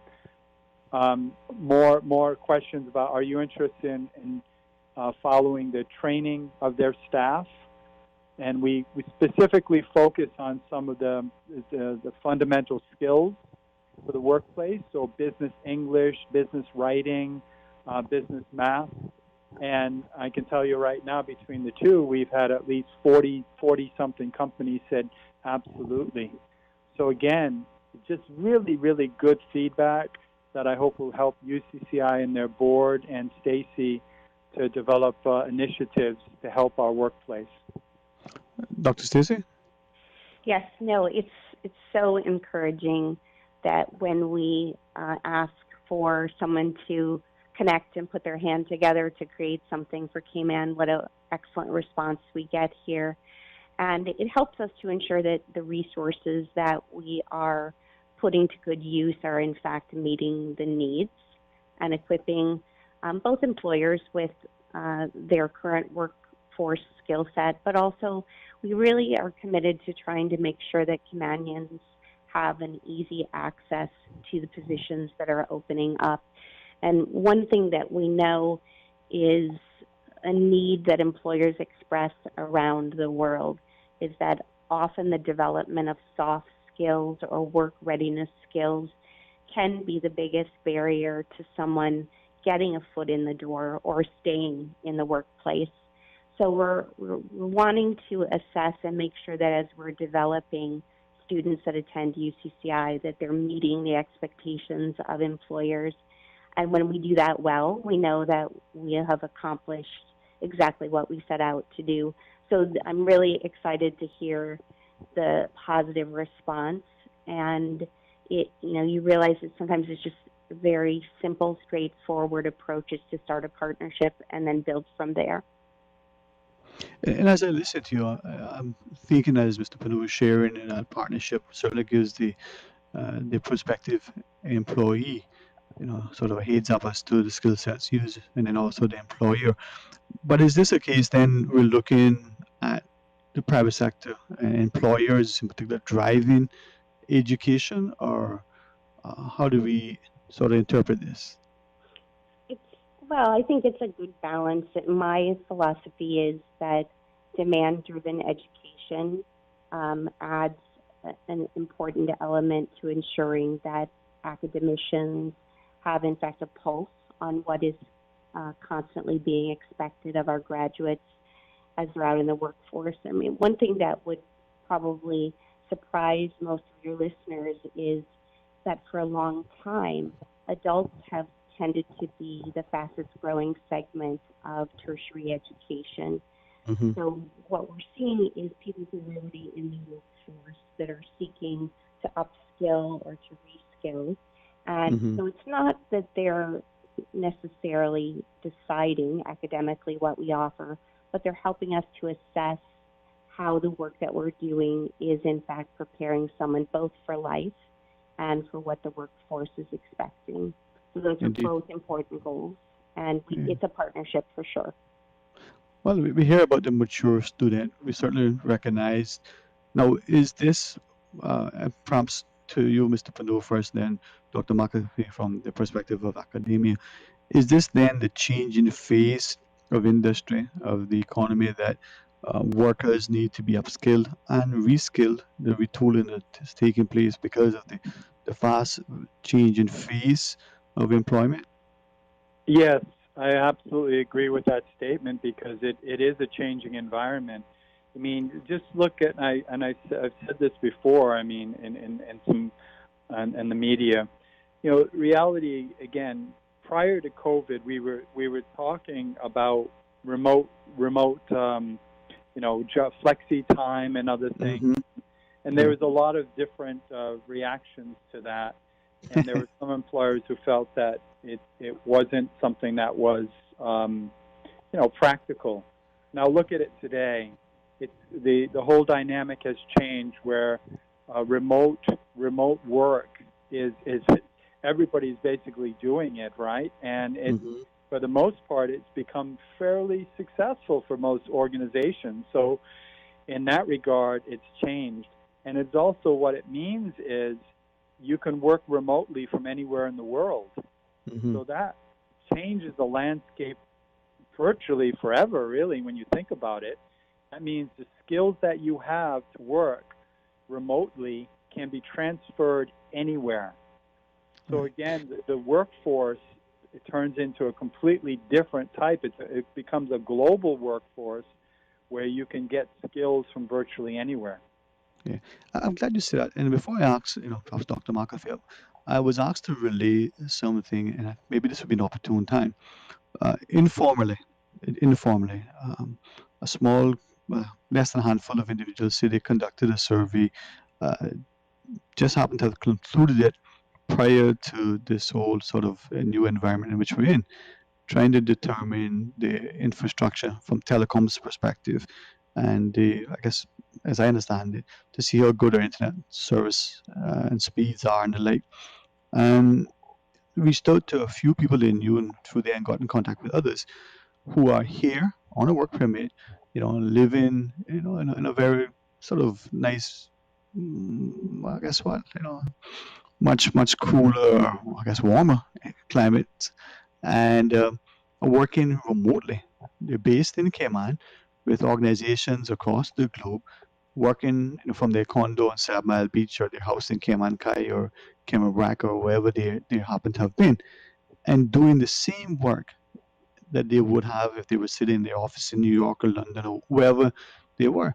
And the thing I wanted to share was this guy reached back out to me and said, here was a small handful of people who were doing this with greater success, and every so often would hop a flight to go to physical, report in to meet with their supervisors or their sort of subordinates, as it were.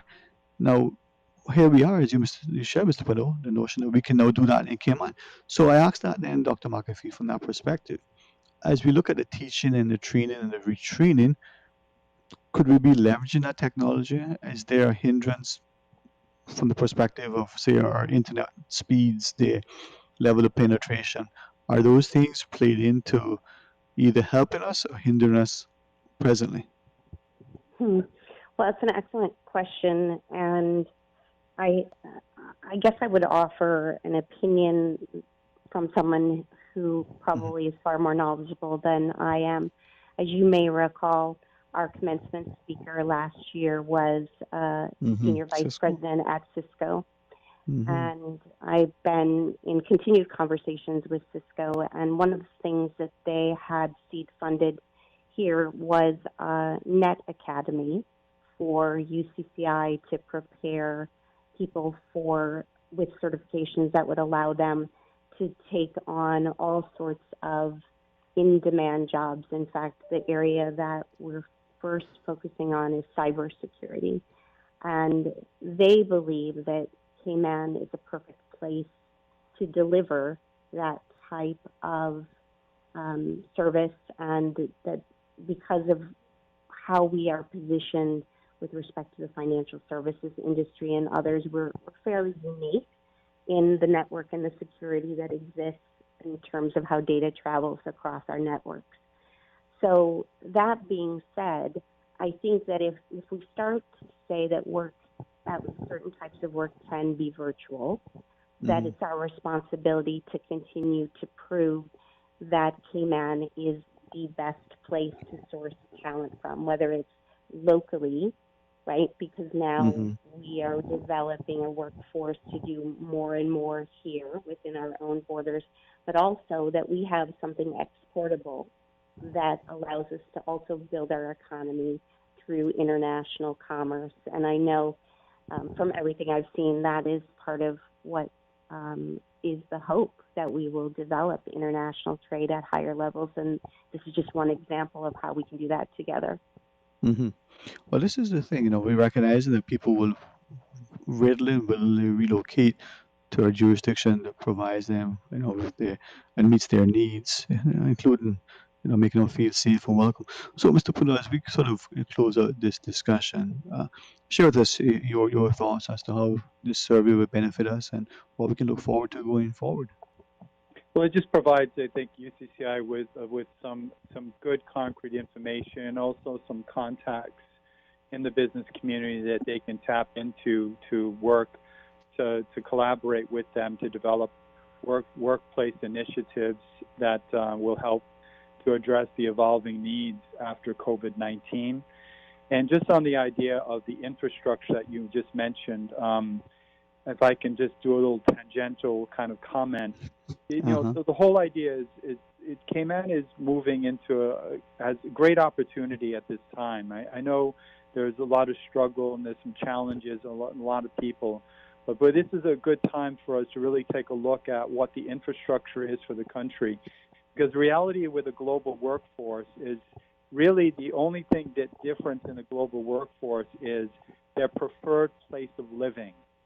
So if the society in which they want to call home has all the good infrastructure and everything that they want, the standard of living and everything else, then they're more likely to relocate there and set up their businesses and other things.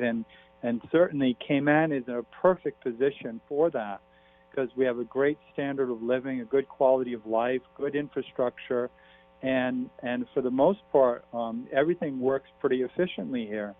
So it has a lot of the attributes for a global workforce, and also that spins off so our Caymanian people can benefit as these businesses locate here. So Indeed. We know that we have the special economic zone, and we have some other developments that are happening that is good. I listen to other region economies, and boy, they're having some struggles because their economies are so geared to one sector, which is tourism. And boy, Cayman really has an opportunity to, in so many other areas, to expand its economy so it's diversified. Yeah, my opportunities are there if we're willing to work hand in hand. And Dr. McAfee, closing thoughts from you, please.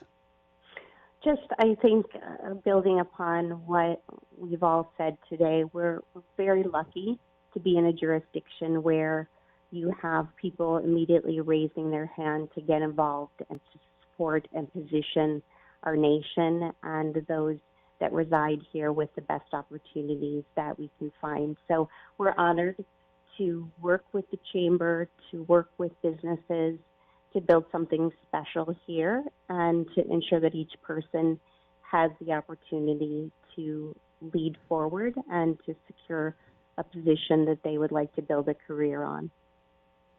Indeed. Well, thank you very much. I'm looking forward to having you back on. Maybe tell us more about the survey once you had a chance to process it and the like, and anything else that we can do to help to encourage our people to look at education, not just for their own edification, but equally to empower them and position them. So I trust and pray you guys will enjoy the rest of the week and go about in a very safe and productive way.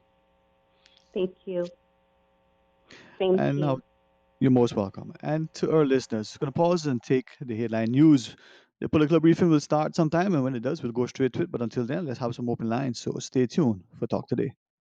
Social distancing is crucial for our community to get back to normal. And never before has communication been so crucial. Keeping in touch with family, friends, and up to date requires you to stay in touch. Green Turtle offers the solution for both. Download the Green Turtle app now. Top up yours or a loved one's phone with any mobile carrier in any destination in Cayman. Phones delivered to your home, and with the new rewards program, you can even redeem points towards a new phone and other products. Download the Green Turtle app today. Green Turtle is not only the future of mobile, but today it can help save a life. Hashtag Stay Home Cayman. Take a ride on the Green Turtle Express today. Download the Green Turtle app. The future of mobile, saving lives today. You are listening to Radio Cayman, the voice of the Cayman Islands. Your 2 p.m. headlines brought to you by greenturtle.ky. Take a ride on the Green Turtle Express today. Download the Green Turtle app, the future of mobile, saving lives today. Today's biggest news. Radio Cayman. It's only 2 species that we have here on the island. Generations present. Your voice, your choice. It is in the best interest of the people of these islands. Local, regional, international. This is Headlines from Radio Cayman's newsroom. Today's biggest news. With your latest headlines, I'm April Cummings. Police say they've received reports about a woman scamming members of the public for donations to support infants in her care. The matter is currently under investigation by the RCIPS Family Support Unit and the Multi-Agency Safeguarding Hub. Anonymous tips can be provided directly to police on their confidential tip line at 947-7777 or on their website at rcips.ky. You can also submit tips anonymously through the Miami-based call center of Crime Stoppers. That number is 800-8477, 800-TIPS. In international headlines, as many countries gingerly start to lift their lockdown measures, experts are concerned that a further surge of the coronavirus in underdeveloped regions with shaky health systems could undermine efforts to halt the pandemic.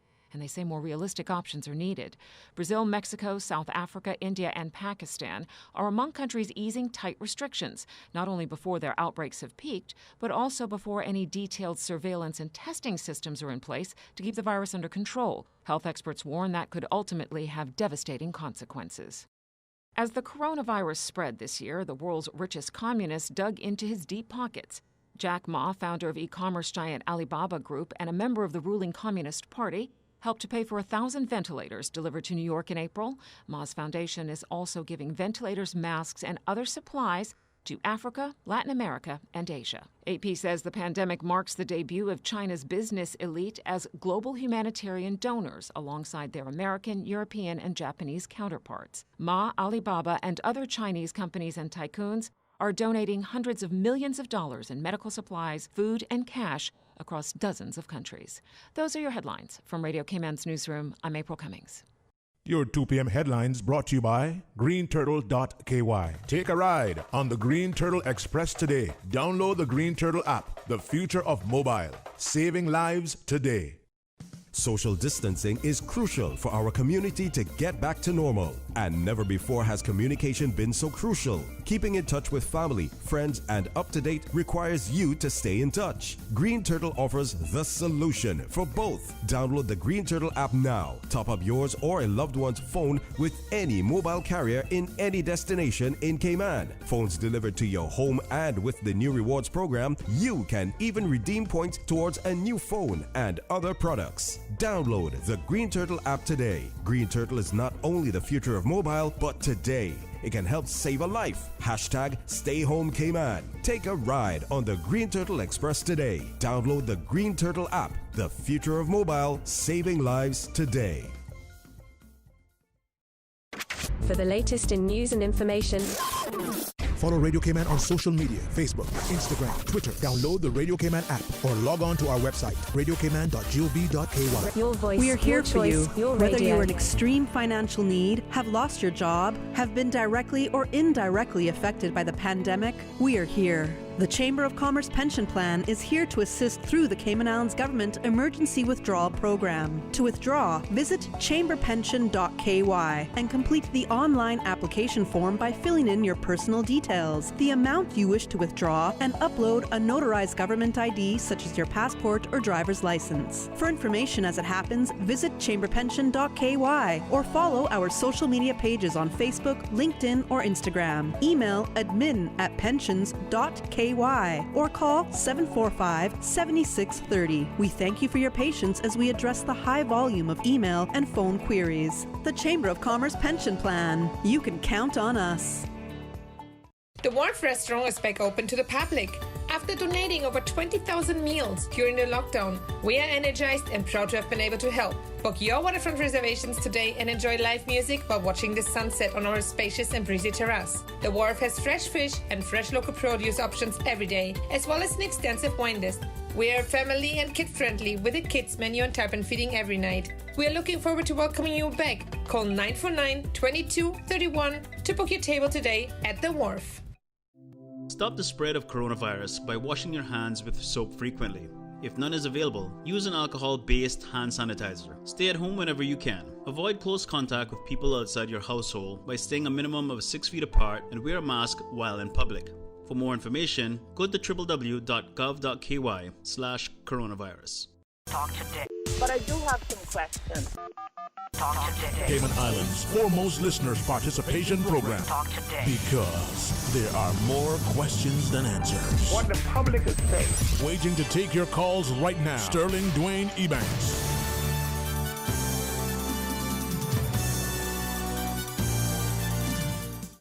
Hey, good afternoon and welcome back. Thank you for joining us. And we are waiting for the political briefing to start. We invite you to call and share your thoughts nonetheless, but respectfully recognize that we may ask you to sort of hang on so we can go straight to that. No, disrespect intended. We just want to get to it when it starts so you don't feel like you missed anything. Probably won't anyway, but we just want to make sure you follow along. It is open line, and prior to our last segment of a schedule with our guests from UCCI talking about education and training, the whole changes that could possibly unfold for the betterment, we had a number of you sharing your thoughts in relation to this regiment, military, army, whatever you want to call it, however you want to phrase it. And I've got a number of other comments. So feel inclined to keep sharing if you want to call in by all means do so. 949-8037 or 1-800-534-8255. Quickly, a number of the comments, I can almost put them all in the same category. Is it about disaster management? And if so, then let's train accordingly. If it is about, protecting people, if it's about military, then do so. Um, let's take this caller though. Hey, good afternoon and welcome. Thanks for calling. Hi, good afternoon, Dwayne. I just How are you? call in. I'm doing good, and I hope you're doing the same. I just call Amen. in respect of I was on one of the online media outlets, and I see where there was these parents that were petitioning the government to allow children to come together, which I thought was a bit irresponsible of parents. Very irresponsible of parents. Whether they like me saying it or not, it's very irresponsible. I would never, as a parent, go there to advocate for such when, I mean, we have been very fortunate in Cayman that we have had only one death related to this coronavirus. We have been very fortunate and blessed by God. People do not understand that this thing, nobody knows fully. We hear the doctor there, forget his name, Dr. Lee. It's Keep CMO. on stressing, right? Keep on stressing that we don't know that we're learning something about this every day. We're learning something about this. Now, what's the sense in you taking 100 children and making them mix and mingle, run them down, playing games? They're all sweating, bouncing against each other, and at the end of the day, they're all talking in each other on this, that, and the other. And at the end of the day, I mean, they're only children. They don't understand this. That's why we as parents needs to defend them, needs to sit and explain to them, listen, this is the reason you can't go outside. This is the reason you can't see your friends. It's not like they're losing their childhood. We're talking about, a few months until, I mean, as the premier say, every day, they're saying, we are seeing how much more we can open up, how much more we can allow. Listen, as a parent, you're being irresponsible by coming up with a petition for the government to allow your children to go and play and mix and mingle. You should be glad that the government is offering on advice of those in the medical field, offering us the protection that is needed, right? So I don't care. It's very irresponsible for people. Don't put your children for expectation that is not reality for the time being. Explain to your child you will have time to go back and play with your friends, right? There's a group of people that I'm affiliated with that I would love to go and meet with them, but the people said no, they got a six persons, and practicing social distancing. You understand? And so you got to abide by what the laws of the land say until such time as the premier, through advice, thinks that it's time to open back up, and then we are free to go and mix and mingle and do whatever we want. Put life within the new norm, right?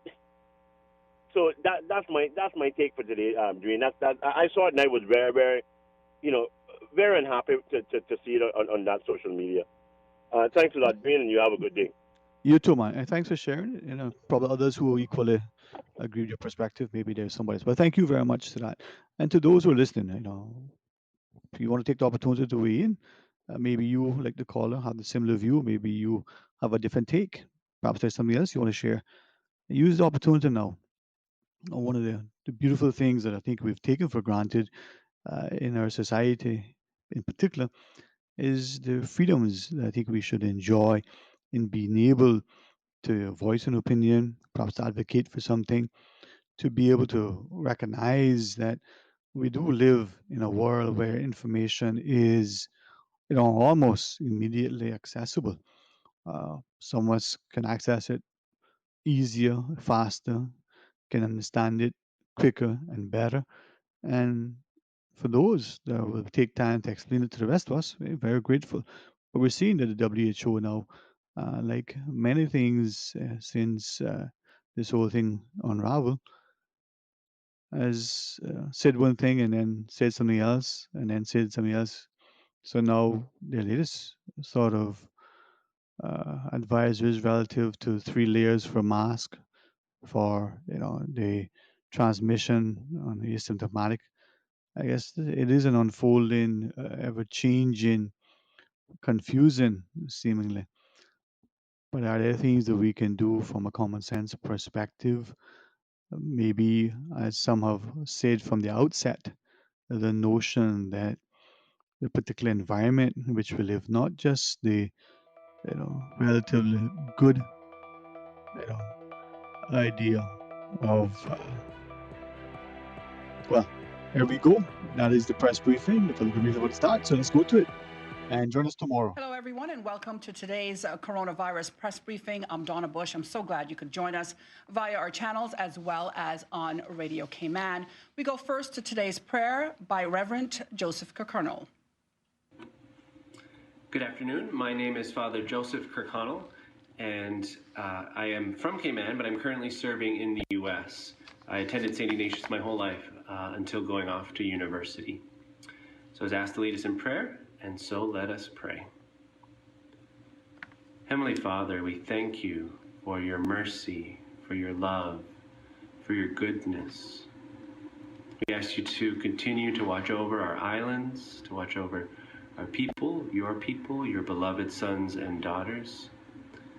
We pray for all those who are anxious or afraid, that you may give them faith and trust and peace. We pray for all those who feel alone, who feel isolated, who are tempted to despair. Please give them hope. We pray for all those who are sick, especially those who have COVID-19, but any illness, Lord, we ask for complete healing in the name of Jesus, and that they may be very aware of your presence, of your tender love, of your gaze upon them, that you never leave or abandon them. And we ask you to bless our leaders, give them wisdom and discernment in all the important decisions they have to make. And so, Lord, we just ask you to renew the face of the earth, to renew our country, to renew our hearts by a new outpouring of your Holy Spirit, a new Pentecost. We ask this in Jesus' name. Amen. And thank you, Father Kirkconnell. With us in studio today, we'd like to welcome our panelists, the esteemed panelists, His Excellency the Governor, as well as the Honourable Premier and the Minister of Health. Joining us in studio are the Chief Medical Officer, the Director of HMCI, as well as our sign language interpreter. Joining us on Zoom are members of the media and Dr. Samuel Williams Rodriguez, Medical Officer of Health at the HSA. We go first to Dr. Lee. Good afternoon. I never really know when to give you the figures, because I know that's the only reason you really listen. So I'm going to give them at the front of this rather than later on, but I have a lot to say today, so I hope you'll bear with me. There were 5 new cases of COVID out of 690 screening tests, so a total of 690 tests, and 5 were positive, of which all are assumed to be locally acquired, and contact tracing is going on. That brings the total number of people who have been positive in Cayman for COVID-19 or SARS-CoV-2 to 176, with 3 on Cayman Brac. 1 of these is symptomatic, 70 are asymptomatic, none are admitted, and 104 have recovered.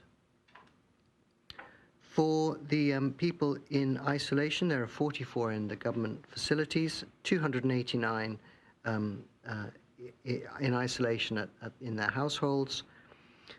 And in the flu clinic, I there were 9 seen over the weekend, and there were 27 flu hotline calls, of which only 3 were flu-related. A bit more detail about Cayman Brac. As we've mentioned, they've now done 1,019 swabs, which represent 900 different people. Some of the screening has been on healthcare workers, and as you know, that's an ongoing program to make sure that they're clear. So 45% of the population have now been screened, and as you know, of that screening, only 2 have come up positive, and they were reported many weeks ago. The total number of tests we've done now is 15,423.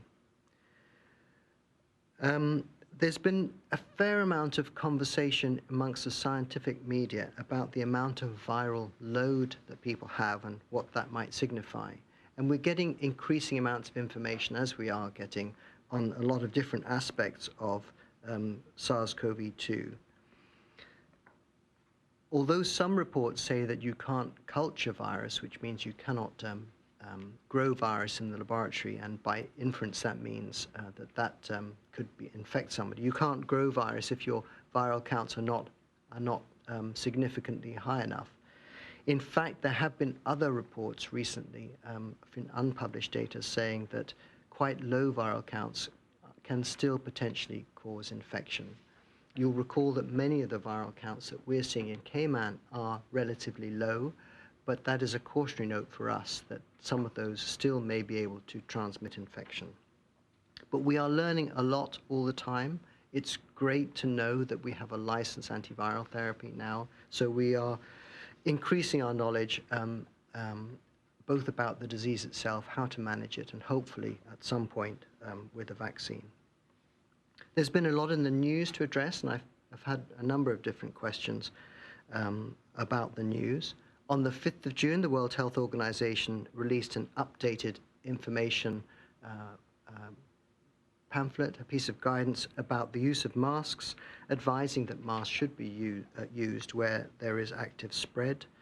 And there were about 3 paragraphs in that document talking about asymptomatic and pre-symptomatic spread, which is why it was with surprise that many people in the scientific community and beyond heard Dr. Maria Vankakova in her remarks yesterday talking about asymptomatic and pre-symptomatic spread.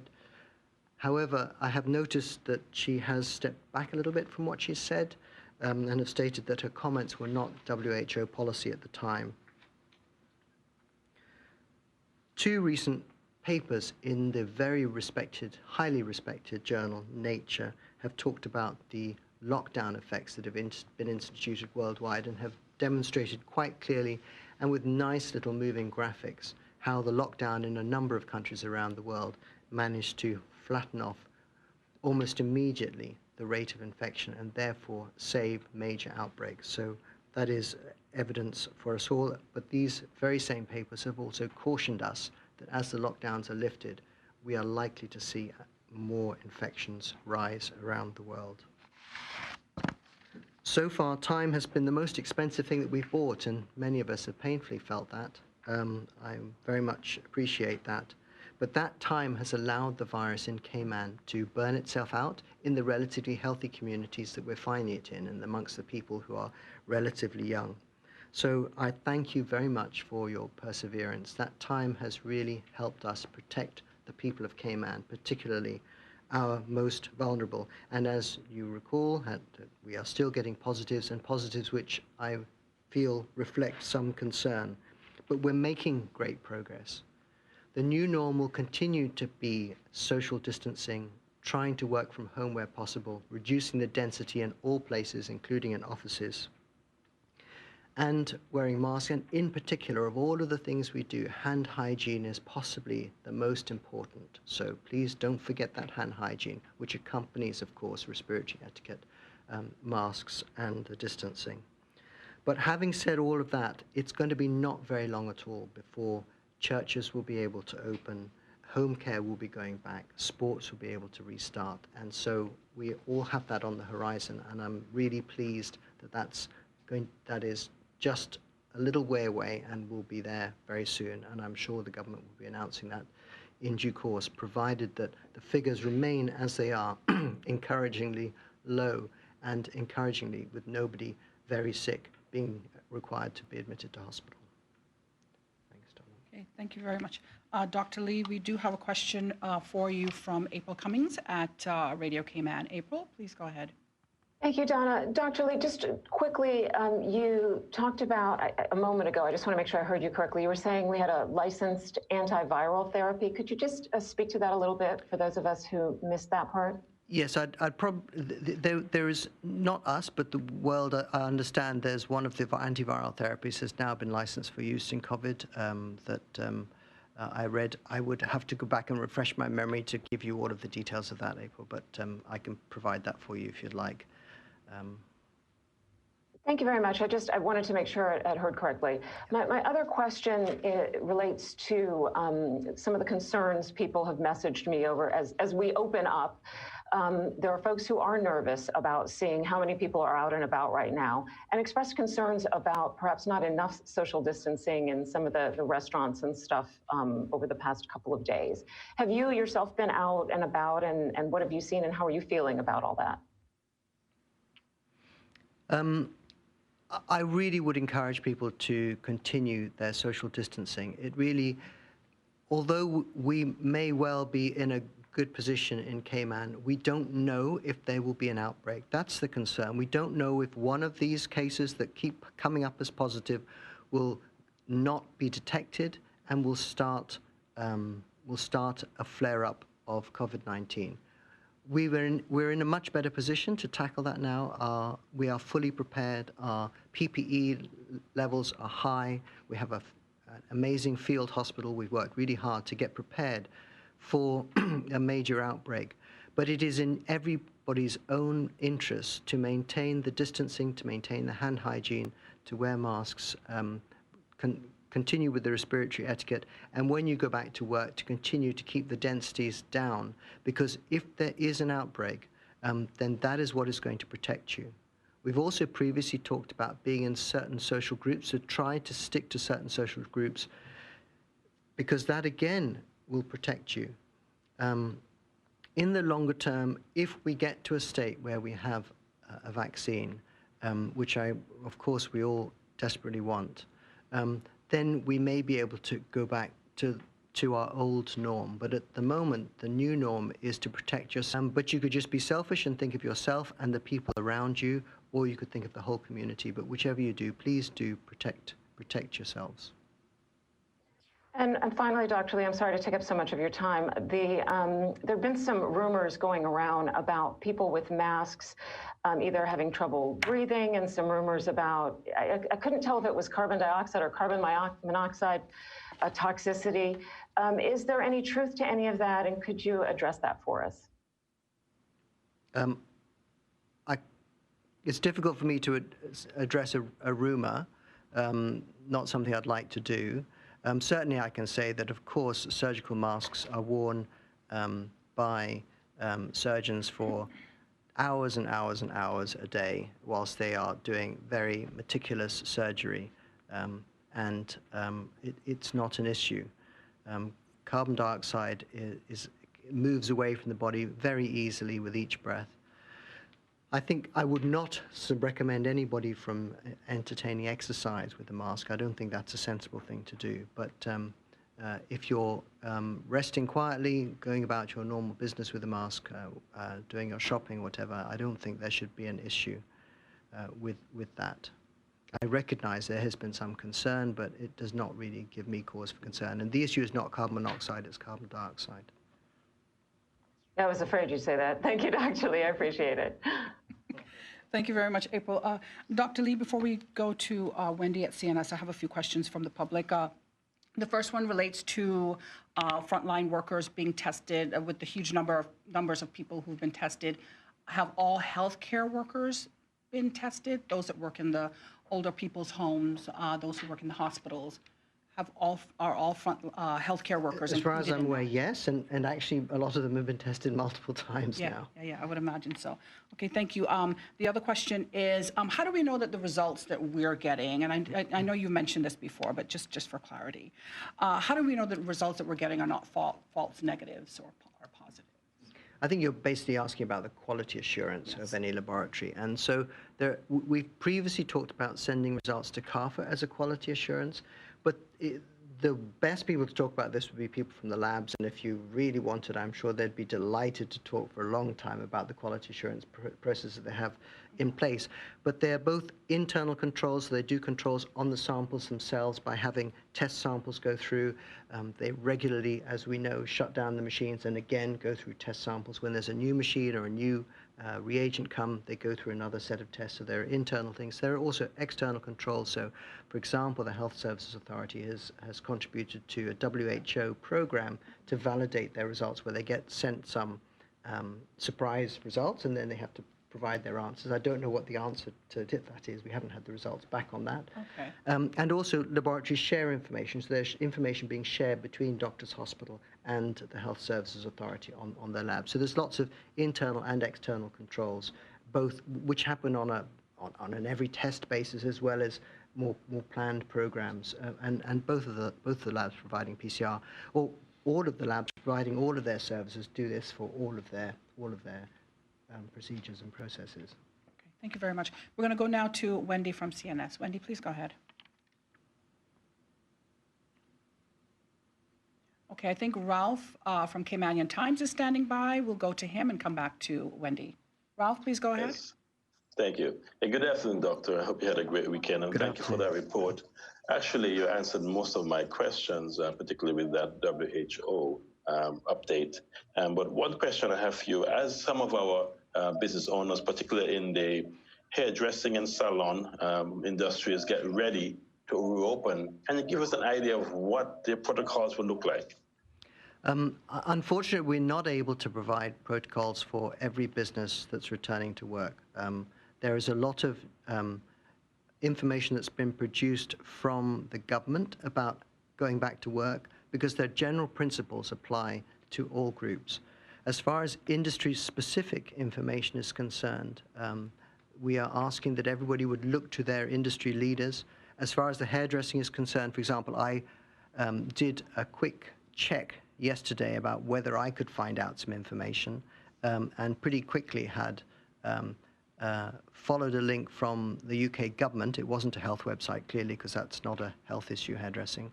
But I followed a link from a UK government website and got immediately to one of their recommended sites, which had protocols and guidelines about what to do for returning to work. So whether it's hairdressing or any other industry, I would recommend that you look to international sites, because for larger companies, they have larger countries, they have the resources to be able to produce these from industry groups and so on. Thank you. Okay, thank you, Ralph. We go now to Wendy from CNS. Wendy, please go ahead. Thanks, Donna. I just have two quick questions for Dr. Lee. Just to clarify the question that April asked earlier, can he just confirm, as we've had several people suggest that this has happened, that the hospital has had several cases of people checking in that are really sick because they've been wearing face masks? Can he confirm that that is not the case and that we have had no patients checked into the hospital because they've been poisoning themselves from wearing masks? Because it is spreading on social media and therefore scaring people. Yeah. Okay. Wendy, we're going to go to Dr. Samuel Williams Rodriguez. Okay, thank you. For an answer to that question. Dr. Sam? Hi, good afternoon. Yeah, we are not aware of that large amount of patients attending the hospital with shortness of breath. Dr. Sam, we're not hearing you right now. I believe that your connection is giving some issues. You could either try moving from where you are or restart your answer, please. Okay, I think we may have lost him there, Wendy. We'll come back to Dr. Samuel Williams. Wendy, do you have any other questions? Okay. Yes, I just have another follow-up for Dr. Lee as well regarding the contact tracing here. I think given the comments that were made by the WHO doctor and the fact that asymptomatic people are not necessarily transferring the virus, I think, can Dr. Lee give us the evidence here that in actual fact it has happened?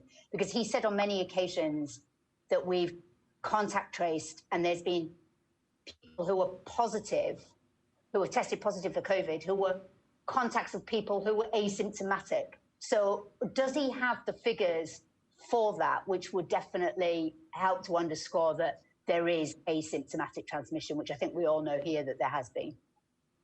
Yes, Wendy. I mean, that the figures that when we announced the positives every day since the end of April, all of those people that have come forward, bar possibly one, have not had symptoms. So we must assume that they've had asymptomatic, or they've had such mild symptoms that it didn't stick in their memory.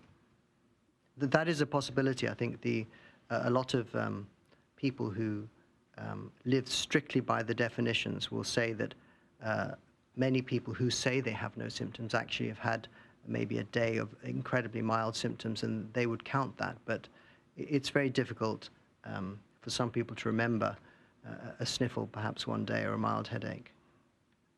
Yeah, I was just wondering whether we had the numbers of the people that were contacts of positive patients where the patient was largely asymptomatic, just to confirm that we know that there is asymptomatic spread. Because I think this WHO thing has triggered off the idea, everyone here now thinks that that you're crazy for locking everything down because asymptomatic people can't pass it on. Yes, so Whereas I think we have the evidence that it has. People have to get it from somewhere, Wendy, and we have, in some of the people that are asymptomatic, there have been other people in the same household group or contact trace that have also been positive, yes, which is why when I say repeatedly, week after week, that there is a contact of a previous positive, as everybody, all of them have been asymptomatic, you'll understand that those other people were also asymptomatic. Exactly. So do you have a figure for that number? Not in my head, Wendy, no. If you're asking for whether I can give you an exact figure now, I can't, no. Okay, cool. Can I email you and sort of request as I did before? Because I was very grateful for the figures that you gave earlier. Yes, of course. Thank you very much. I appreciate that. And those are all my questions for Dr. Lee. Donna, thank you. Okay, I believe we can go back to Dr. Sam. He says that he thinks he's got it sorted now. Okay, so we'll great. go back to him for an answer to your question earlier. Thank you. Sam? Hi, I'm here. I'm not sure. The internet is a little bit unstable. So we have not received a report of a large number of patients attending the emergency department due to shortness of breath for wearing the mask. And also I can confirm that only one patient so far has requested an exemption to wearing the mask through a letter through her physician. And that was granted because the patient does have a chronic medical condition that will prevent him from wearing a mask without any difficulty. Okay, great. Thank you very much for that, Dr. Sam. Thank you. You're welcome. Okay, thank you, Wendy. Thank you, Dr. Lee. We're going to go now to our panel, beginning with the Honorable Premier. Thank you, Donna. Hello, everyone. Well, I think we can all, again, continue to feel very optimistic at the results just delivered by Dr. Lee. And I want to say a bit about that. We reopened the bars and the restaurants to outdoor dining over the weekend, and indications are that that has gone quite well. This really is, I think, the key test for Cayman as to the prevalence of the virus and as to whether or not there will be a spike as a result of more people interacting with each other. We have put in place the same social or physical distancing restrictions, requirements as apply generally. I know this has caused some consternation and some frustration on the part of both proprietors as well as patrons of these establishments. But again, we are doing everything we can within reason to avoid the onward transmission of the virus.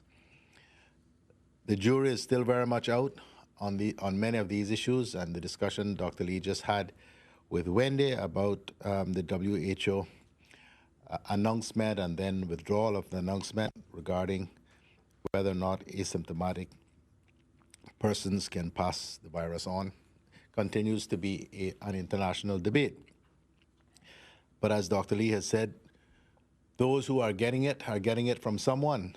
And if the vast majority of persons who are testing positive in Cayman are asymptomatic, clearly they must be passing it on to someone else for it to continue to move through the community, albeit at a very, very restrained rate. Now, Dr. Lee hinted at the lifting of more restrictions in the next few weeks. We are all very optimistic that that will be possible. As everyone will probably remember, we are now in week 2 of a 3-week shelter-in-place set of orders. And as I said, over the course of these 2 weeks, which will be the 2 weeks that the restaurants and bars are reopened, at least for outdoor activities,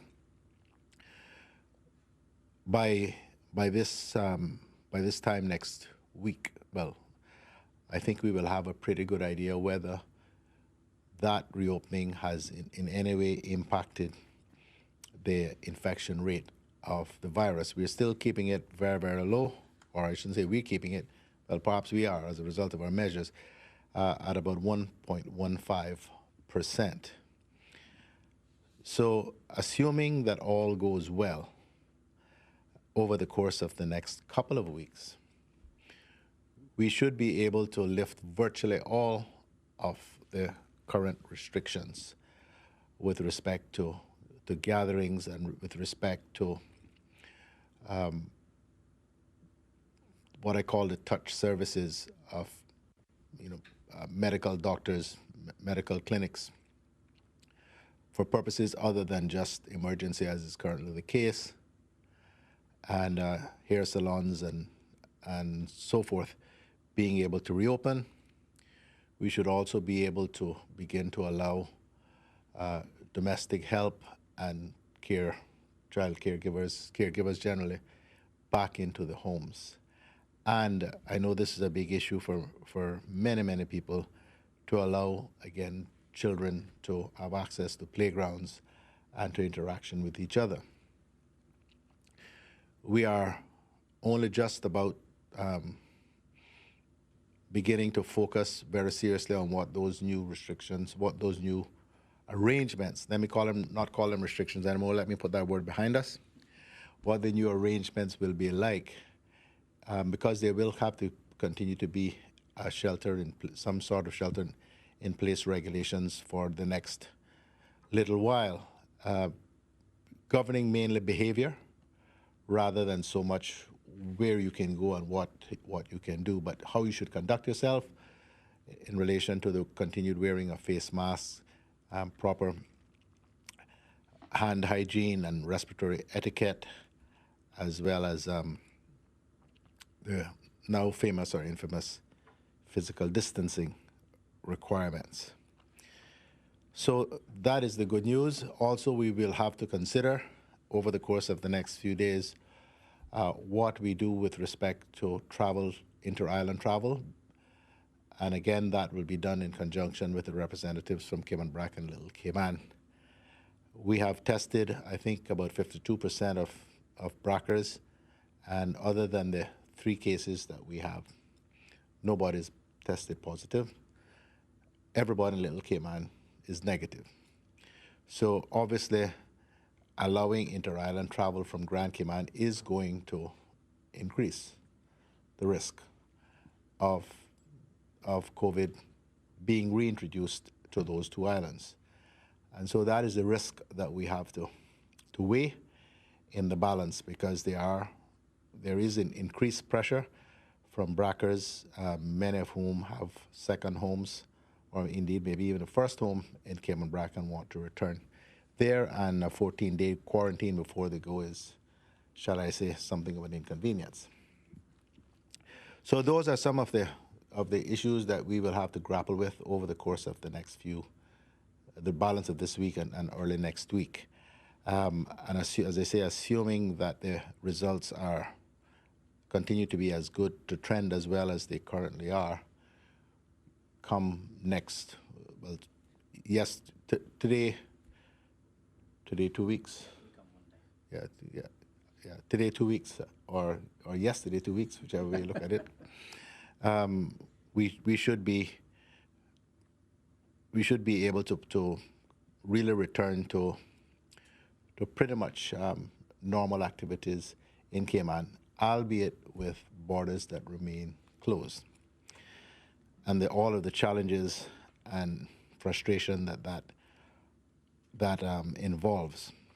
But we will work through those issues as well as we see what happens elsewhere, and as we continue to have hope about a quick test, even though there doesn't seem to be a great deal of hope of a quick vaccine, to find ways that we can safely reopen our borders to both residents and visitors. So I wanted to say that a little bit without going into too much detail, so that everyone understands that we are making incredibly good progress. And Cayman continues to be an incredible success story with respect to the way we've managed the public health challenges involved in this epidemic. Sometimes I think we are tempted to believe that the risk has gone away. If so, just turn on your television to BBC or Al Jazeera or CNN and look at how many people are still dying all around the world as a result of this dread disease. The death toll is now well over 400,000 worldwide, and in the UK, well over 50,000. So this is still a killer disease. We have just gotten Cayman in a really, really good place. Locally, we have to now continue to focus on how we can reopen the borders without risking or creating great risks of introducing perhaps a more virulent strain of it here, and undoing all of the good that we have done so far. So I want to turn now to deal with some of the other issues that the government is grappling with, because we know this has created an economic crisis, an employment crisis for many people, and the government is continuing to work diligently to find means of improving the lives of the people who live here, and of trying to be able to give as many businesses as we can a fighting chance to survive until the tourism industry returns. So as I've said more than once, one of the great one of the big policy points that we have is to try as far as possible to leave as much money as we can in people's pockets and in businesses' bank accounts. Cash flow is a huge issue for many businesses, and so we had cabinet today. We've issued a directive which has been executed by the Deputy Governor in the form of a memorandum to all departments and ministries that every government entity should process all invoices and refunds received from businesses with absolute haste. In other words, let's pay our bills as quickly as we possibly can.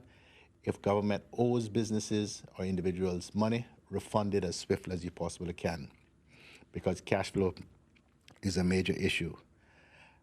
Within my own area of responsibility, work and CBC have been directed to process their backlog of refunds within 14 days.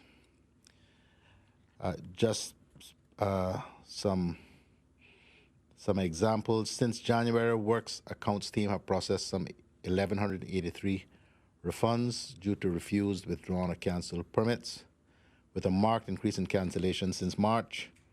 Work is deploying additional resources to process the remaining 924 refunds within the next 14 days.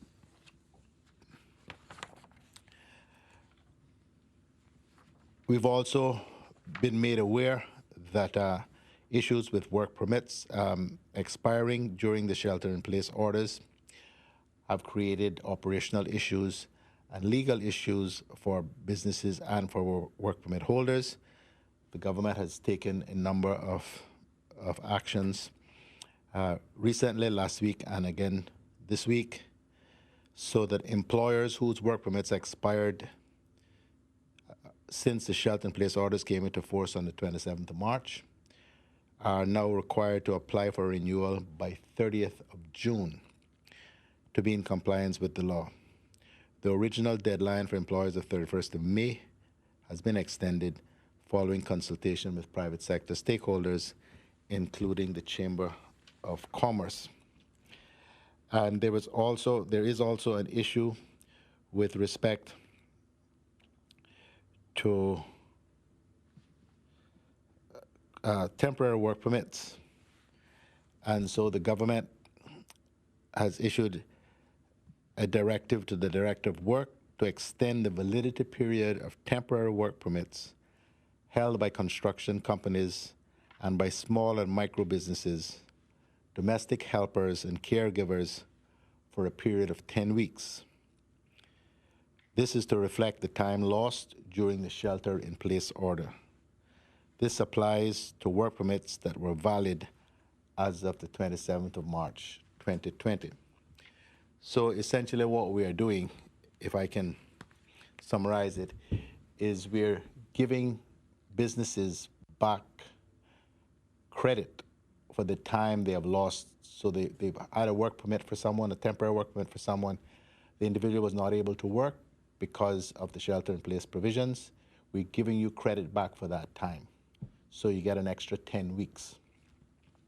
So we hope these measures will assist businesses as we all collectively try to work through the challenges that the current pandemic has placed the country in. I should also say that the government continues to work on measures aimed at assisting businesses. Many small businesses, and some not so small, are really struggling with cash flow and the ability to get through this. And the government is working assiduously now on a scheme which we believe will be able to assist many businesses in a significant way by allowing them access to significant funds during this very difficult period. I don't want to say any more than that right now because it's still in the very early stages, but I just want to ensure everyone to be assured that the government is now that the public health threat appears to have receded or to be receding, firmly focused on what we can do to improve the economic health of businesses, individuals, and the country as a whole. Thank you, Donna. Thank you very much, Premier McLaughlin, Your Excellency. Yes, thank you very much, Donna. Good afternoon, everyone. It's good to be back with you again. And I first just want to make a brief comment about the test results. We've had another almost 700 today. So I think HSA, Doctors Hospital, supported by Health City, are doing a truly magnificent job in the terms of the volume of tests that they are doing. And we've now done over 15,000. That's almost a quarter of our population. And I think we're up to fourth in the world in terms of the number of tests per capita. So we should all be very proud of what we're achieving on the test results. And as the Premier said, I think we're all feeling a real sense of optimism about where we are in tackling this virus, and the cases, or the positive cases we're getting, don't cause us great concern at the moment. I believe that one sort of great feature of this pandemic is the sort of uncertainty around the science. We've had a perfect example of that today. Dr. Lee talking about the question of viral load and how infectious asymptomatic people are, and then the WHO one day saying it's very rare to be infectious if you're asymptomatic, and the next day rowing back. So I think all of that simply underlines that our approach of being cautious, taking very gradual, carefully thought through measures is absolutely the right one to adopt.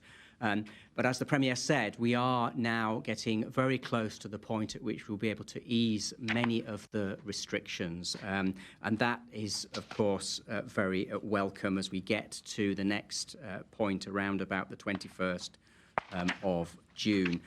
But I just want to reiterate what Dr. Lee has said, and the Premier as well, that this really, as we move from here onwards, is about our behaviours. And we really do need to remain disciplined about social distancing, basic hygiene, and wearing masks in public. And that, as more and more people have interactions with others, as we ease restrictions, that is really, really important. So I want to just make a few comments on evacuation flights. Let me first of all just reiterate that my office remains the lead in terms of negotiating with foreign governments for organising evacuation flights, and my office will remain in the lead on organising BA flights, but the Ministry of Employment and Border Control is now in the lead on people returning to the islands and decisions on that, and we're transitioning into that new process at the present time. So everything is on course for the British Airways flight at the end of this week. It will be full in both directions, although there are a very small number of seats outward if people still want to go. And as I've said before, that flight will go to Turks and Caicos first and then come to Grand Cayman. And it's taking a large number of people to Turks and Caicos, who will then go on to Bahamas and BVI.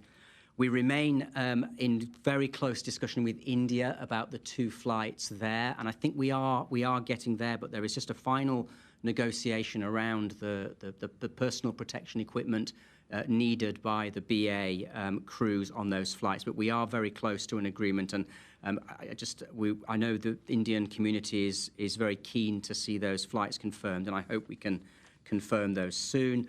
And Cayman Airways have asked me to point out that there are two further flights to Jamaica this Wednesday and Friday. All the arrangements for those flights are being handled by the Jamaican consulate here in terms of who goes back on those. The Deputy Governor has asked me to make a statement about the civil service and re-entry of the civil service. So throughout this pandemic, the civil service has seamlessly delivered essential services by adapting its ways of working to ensure the continued safety of our staff and the public. For the vast majority of departments, it has been possible to provide a wide array of normal business services by instituting flexible working practices, embracing technology, and quickly mobilising innovative approaches to delivering services. And essential services, including those which required a physical presence, were maintained and even enhanced throughout the crisis. However, with the risk of community spread when it was at its highest, non-essential services which could not be delivered remotely were suspended until it was safe to resume those services in person. So as a result of the very effective measures that the government has adopted and implemented by the public sector, working with civil society, and the responsible actions of all of you in the public, we have made great strides to contain this virus, and the civil service is therefore preparing to get back to full force by also delivering those normal business services which require a physical presence by staff for customers. So the civil service is working on a plan to resume normal activities, provided that the services themselves are deemed to be safe activities. The Deputy Governor is meeting with Chief Officers and Heads of Department this Friday to finalise this plan, and we will be aiming to bring government services back to full operations. But as we do that, it is envisaged that the civil service will continue, wherever possible, to deliver services through remote working, and will additionally return employees to the workplace where the service requires a physical presence in order to be delivered. So we'll give further information following Friday's meeting, and civil servants will be notified by their respective department. But a lot of work going on behind the scenes by the civil service to get in the right place for the next phase of our measures. And then finally, today, I just wanted to note that next Monday is, of course, a public holiday. It's the Queen's birthday. I think you all know the Queen has two birthdays, one in April, which is her actual birthday, but it has become the tradition to celebrate her birthday in the summer.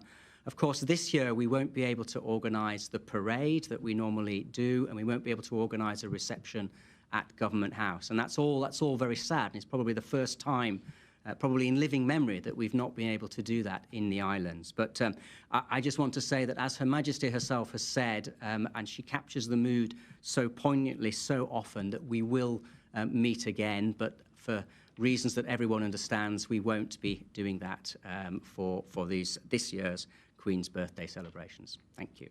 Thank you, Your Excellency. Minister Powell. Thank you, Donna. Good afternoon, everyone. Grand Cayman, Cayman Brac, Little Cayman, and our Cayman diaspora listening in.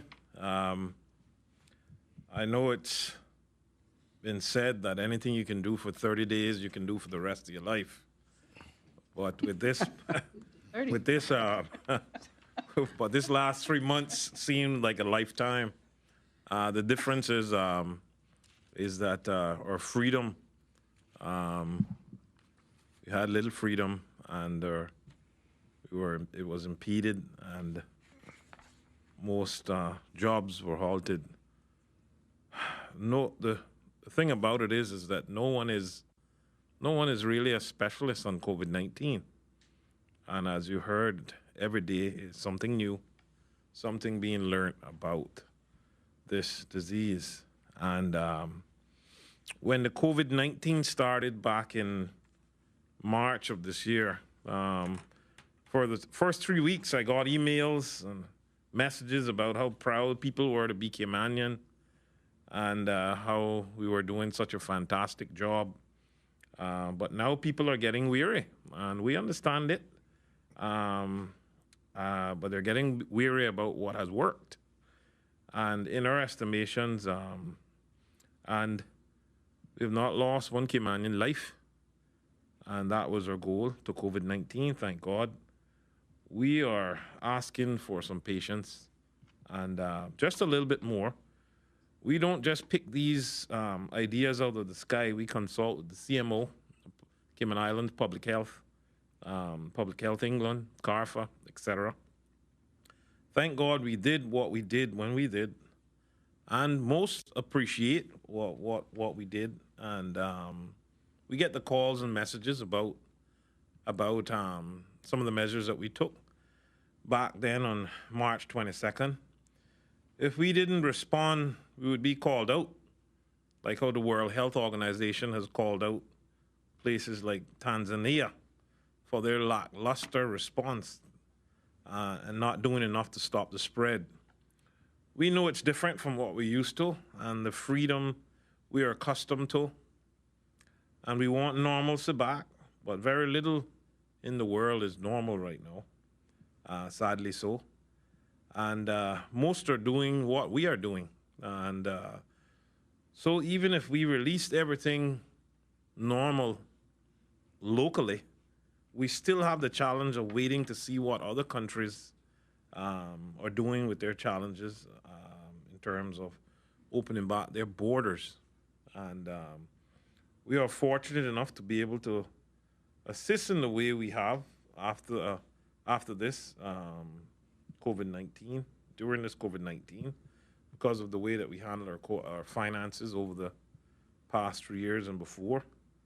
And we are seeing a lot on the news and overseas. I know everybody's looking at the TV and reading, going online.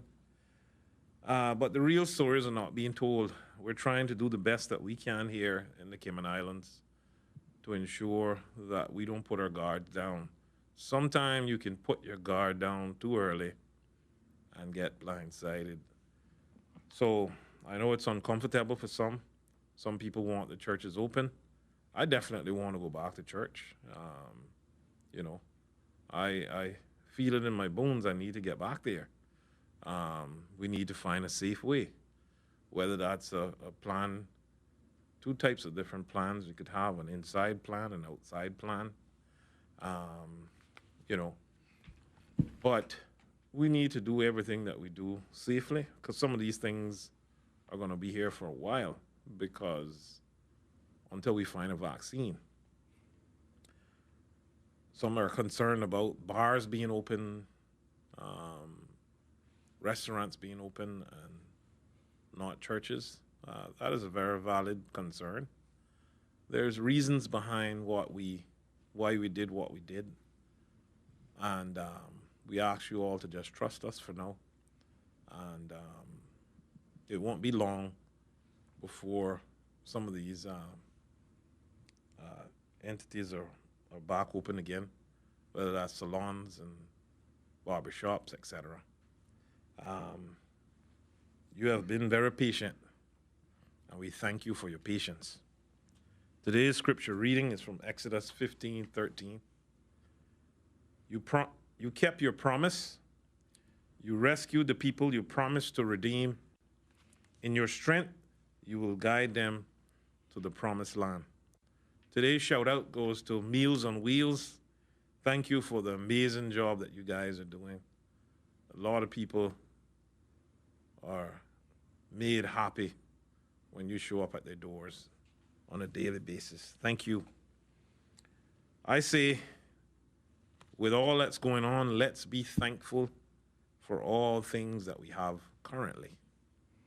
Remember, if you look at what you have in life, you will always have more. If you look at what you don't have in life, you'll never have enough. Oprah. It seems I say this often, but the pandemic truly has taken the world into unfamiliar waters. And with the uncertainty, fear, and the economic downfall, and having to adjust to such drastic changes, it is understandable that many persons, particularly parents, are left feeling overwhelmed. We also want you to know that we fully understand that our children are impacted, and many are struggling to make sense out of it all, but no means are we suggesting that kids are at fault here by keeping them separated out of schools.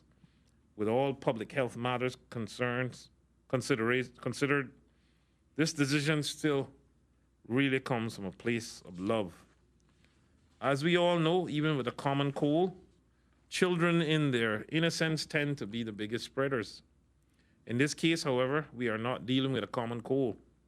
We are dealing with something that could take the lives of our children, as we have not seen it happen as we have seen it happen in so many countries. I'll never forget the state of Illinois in such mourning on the day that the first infant died there from COVID-19. We absolutely refuse to have that happen here. I wanted to share with you today, in case you haven't attended as yet, the Family Resource Center has been hosting parenting webinars and will host its 7th webinar in its COVID-19 parenting campaign tomorrow. These weekly facilitator-led sessions in Zoom cover topics giving support, resources, and guidance on many challenges parents and caregivers face in supporting children during these difficult times. Participants are encouraged to air their concerns and observations during the question and answer segment of each session, and so far the webinars have attracted around 65 people each Wednesday. Given the positive feedback, the Family Resource Center will continue holding the webinars until the 29th of July. This week's topic is parenting your infant during COVID-19, which is the first in a series of this particular topic. Guest presenters will be experts from the Early Childhood Care and Education Unit. You can find information on how to register for these webinars on the Family Resource Center Facebook page, www.facebook.com/Family Resource Center. Future topics will focus on supporting parents with budgeting during COVID-19 and how to promote healthy digital use. The webinars are being held thanks to the ongoing collaboration of experts from both public and private sectors, including staff from the Ministry of Education, the Department of Education, and the Wellness Center. Today, I'm also pleased to announce that my ministry will be hosting the Mental Health Symposium tomorrow, Wednesday, 10th of June. I want you all to email your questions to donna.bush@gov.ky. That's for the Mental Health Symposium tomorrow, Wednesday, 10th of June. Please email your questions to donna.bush@gov.ky. We have a dynamic lineup of panelists, including Dr. Mark Lockhart, Chair of the Mental Health Commission, who will cover an overview of mental health during the COVID-19 pandemic, as well as dealing with grief during this very difficult time. Also on the panel is Dr. Earl Robinson, who is a consultant pediatrician. Dr. Robinson will discuss the impact of COVID-19 pandemic on children and adolescents. And Dr. Erica Lamb, clinical psychologist, will dig into coping with stress and anxiety during COVID-19 and cover basic psychological skills and developmental stages in children and the challenges posed while out of school. We'll also have a featured guest, Dr. David Dewson, who is a COVID-19 survivor, who will share his story with all of us. The YouTube link will be shared by noon tomorrow, and I will announce the broadcast dates on CIG TV later this week. We know the symposium will be very helpful to many of us, and I want to thank my team at the Ministry and GIS for all the hard work to ensure we make this happen. Of course, a huge thank you to the doctors who have so willingly come forward to help our community with this initiative. Lastly, but certainly not least, yesterday was observed as World Oceans Day, a day which provides an opportunity to honor, help, protect, and conserve the ocean. Here in the Cayman Islands, the sea is an integral part of our story, our history, our culture, our way of life. All tie us into the sea. For most Caymanians, that connection is deep in our souls. I know that for many people on these islands, the inability to get to the sea during the COVID-19 curfew was difficult. We are therefore pleased to have been able to safely reopen the beaches for swimming and ocean for fishing. During this period, the Department of Environmental's conservation officers have been on marine and coastal patrol every day to ensure that our precious marine resources are protected. As I have previously announced, the government is committed to enacting new regulations to give effect to the proposals for enhanced marine parks, which were developed by the Department of Environment and the National Conservation Council, as well as considering the NCC's proposal for the protection of mangroves, which play a vitally important role in the health and prosperity of our near-shore and ocean marine stocks. So today I thank the Department of Environment, especially their conservation officers, for the work they do every day to protect and conserve our marine resources. I also wish to thank all law-abiding citizens and partnering with us in these efforts, thus ensuring that the Cayman Islands can celebrate World Ocean Day with a sustainable marine future ahead of us. Let us be conscious of the importance of our oceans today and every day. I thank you, and God bless. Thank you very much. I don't. Premier. Can I just mention one more point, which is probably going to come up in a question anyhow? I mentioned on Friday that the deadline had been extended to 11:59 p.m. on Sunday, the 7th of June, for displaced Caymanian tourism employees to register with the Ministry of Tourism. Registration had been open from May 21st. And the Minister of Tourism has now confirmed receipt of more than 2,700 submissions. So my little announcement on Friday had its intended and desired effect. Thank you. Okay. Okay, we're going to open up the questions from the media, beginning with April from Radio Cayman. April, please go ahead. Thank you, Donna. Mr. Premier, this one is for you. You know, the pandemic, from my perspective, has shown where we're vulnerable economically, right? So tourism gets shut down because we can't have the traffic in and out. And there's sort of this threat to the financial services sector because of the blacklisting and the potential problems there. Is there anyone, you know, in the team of government and the party, for that matter, working on alternatives to sort of bolster our economy so that we have some other options to kind of even things out? Well, we've been concentrating on broadening the base of our economy for a significant number of years. But the reality is that virtually everything that we do requires some level of inward investment or traffic or something, because we provide services. As an example, so we pushed forward with the idea which had come about during the previous administration led by the Honorable McKeever Bush, with the development of Health City.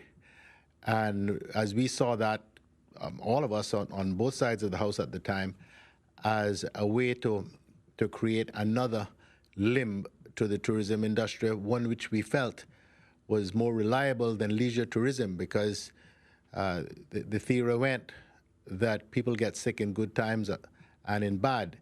And so you would have a constant, reliable source of medical tourism activity, as well as the provision of the medical services.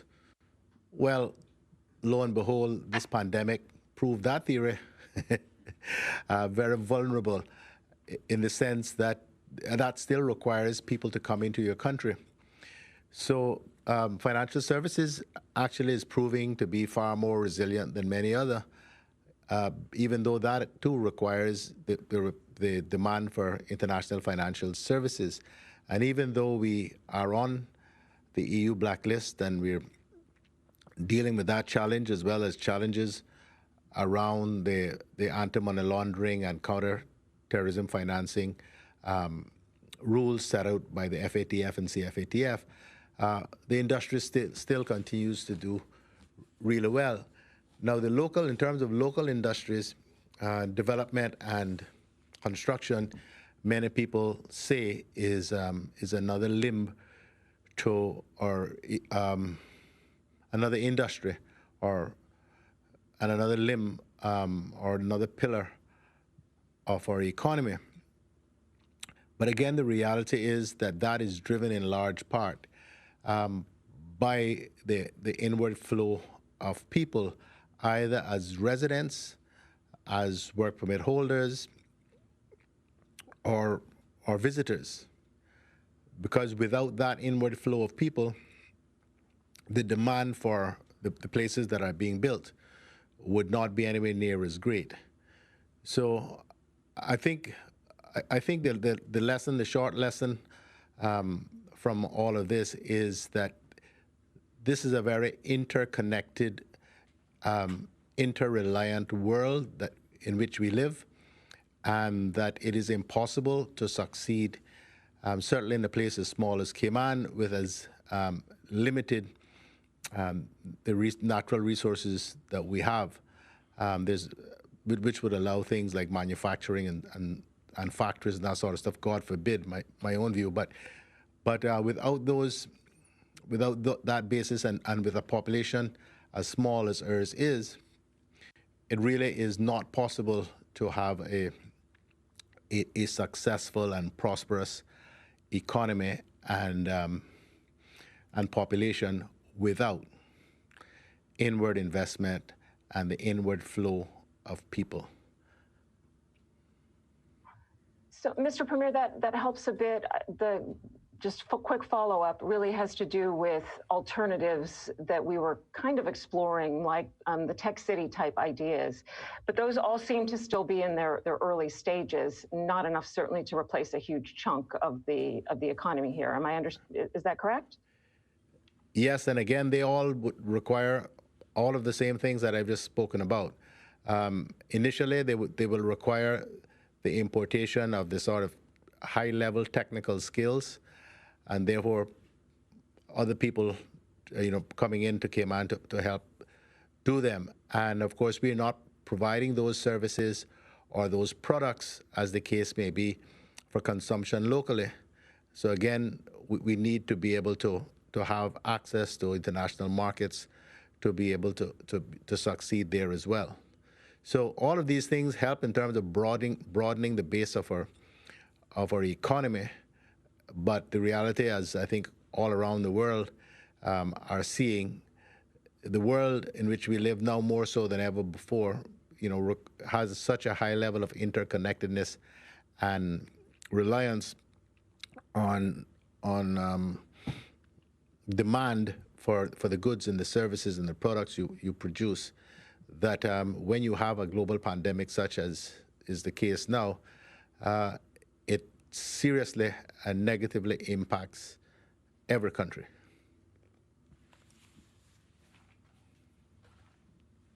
Thank you very much, sir. I appreciate that. Okay, thank you, April. We're going to go now to Wendy at CNS. Wendy? Thank you, Donna. My first question, I think, is probably for the governor, actually. Is it possible for us to get a tally of the people that have come and gone over the last few weeks on Friday, so that we can try and perhaps work out what the population might be now? Yeah, certainly, Wendy, we can do that. I think I did give the figures last week, so it's fairly easy to update. I mean, I think with the BA flight on Friday, it's certainly well above 1,500 who have departed, and the numbers coming in are in the sort of low hundreds. But we'll get the exact figures for Friday. Thanks, Governor. I appreciate it. Also, I think is Danny there today? Yes, she sure from is. Hazard Management. Okay, can I just check about the isolation facilities? Because we've had a couple of people say that they're trying to organise people coming back, and they've been told that the people can't come back because there's no room in quarantine. But I heard Dr. Lee say earlier that there's only 49 people in the facility. So I just wanted to check with Danny that there is no problem, and that therefore, if people are being refused, it's just some kind of confusion, presumably. Thank you very much, Wendy. I do actually have the figures for people out and in. I have 1,765 people out and 494 people in. Now, in my figures I've got here from the NEAC is 35 people currently in the isolation facility. The facility itself can house about 160 people at the main one we're using. However, again, we are trying to rotate flights. So, of course, we have a flight coming in for BA bridge flight, as well as Miami and so forth. So we're going to make sure that we can rotate them, so each country gets a sort of fair rotation. Obviously, Caymanians do get the priority of coming in, as well as PR holders, and work permit holders would be the in line. But again, Caymanians have to have the priority. We are looking at alternative sites. We have found one. There are a lot of logistics that go into organising an isolation facility. However, that is very much work in progress, and we are, making sure we can accommodate those people coming in. We do know that there's obviously a lot of people who want to get home, and we really appreciate, again, their patience for one, but also, there is, as I say, lots of logistics that go into it. But yeah, I mean, some more rooms will be coming online very, very soon. Okay, great. Thank you. I appreciate that. The other question I have, my remaining questions are all for the Premier, I think. The first one, and I'm not sure whether he'd be able to answer it or whether we might be able to find out from work, but we've had a few concerns raised with us about people who have tested positive, who are in isolation, and their bosses are not paying them. I know many, many companies have been paying staff that have tested positive and have put out press releases about supporting them. But is there a requirement in law for people to be paid if they have to be isolated because they tested positive, because it's effectively sick leave? Yes, that's right. It's effectively sick leave. So the usual sick leave requirements as a matter of law would apply, but in these particular circumstances that everybody's dealing with, I would expect that there should be some further time afforded by employers on a compassionate basis. Okay, so anybody that's not being paid, that's in isolation, they should really contact the Department of Labour. Yes, that's clearly sick leave. Yeah. Okay, that's what I thought. Okay, the other two questions are: there has been a little bit of backlash about what people say is that government is favouring the tourism sector in terms of the money that's being dished out and the support and help. And there's a lot of people who say, well, you know, I've been laid off or furloughed from a different type of industry and I'm getting absolutely nothing, and I'm going to the NAU and they're not helping and they're not responding. So I just wonder whether you could speak to that situation of those that are not tourism, not financial services, and are sort of hanging out on a limb with no job. Well, first thing I want to address is your sort of throwaway observation that NAU is not helping anyone. I don't have the numbers in front of me, but as of yesterday, there were more than 10,000 people that NAU is helping by one means or another. So it's just simply unfair and inaccurate to make that statement when I have on 3 occasions provided the numbers of people that NAU consistently helps, not just through this crisis, but generally. Now, the policy decision by the government about tourism has crashed. There is nothing happening in tourism save at the moment, save for the restaurants and the bars who've only just been allowed to reopen, for the bars certainly, and the restaurants just for outdoor dining. So those are that is the most challenged sector. And it is only right and proper that the government should focus on trying to assist people who not only have no work, but are unlikely to have any possibility of any work unless they're able to move over to another sector. Now, the NAU arrangement is there and continues to work to assist people who are genuinely in need of assistance through this period. This is not the be-all. What is the case now is not the be-all and end-all of everything that we will do and that we are trying to do. I mentioned at the start measures that we are working on to try to provide significant financial assistance to businesses, because if businesses can't operate, they obviously can't hire anyone. So hence the focus there. Government is of limited means. We simply do not, and I've said this from the beginning, we simply cannot afford to pay salaries to every single person that has been unemployed. Even what we're doing for tourism workers, we recognize is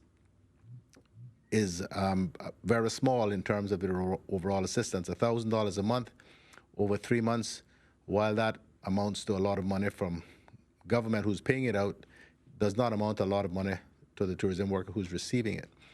So we are very conscious that we can't fix everything, but we certainly are doing everything that we can and are constantly looking at ways by which we can help to supplement what people receive. Most people should start to receive their pension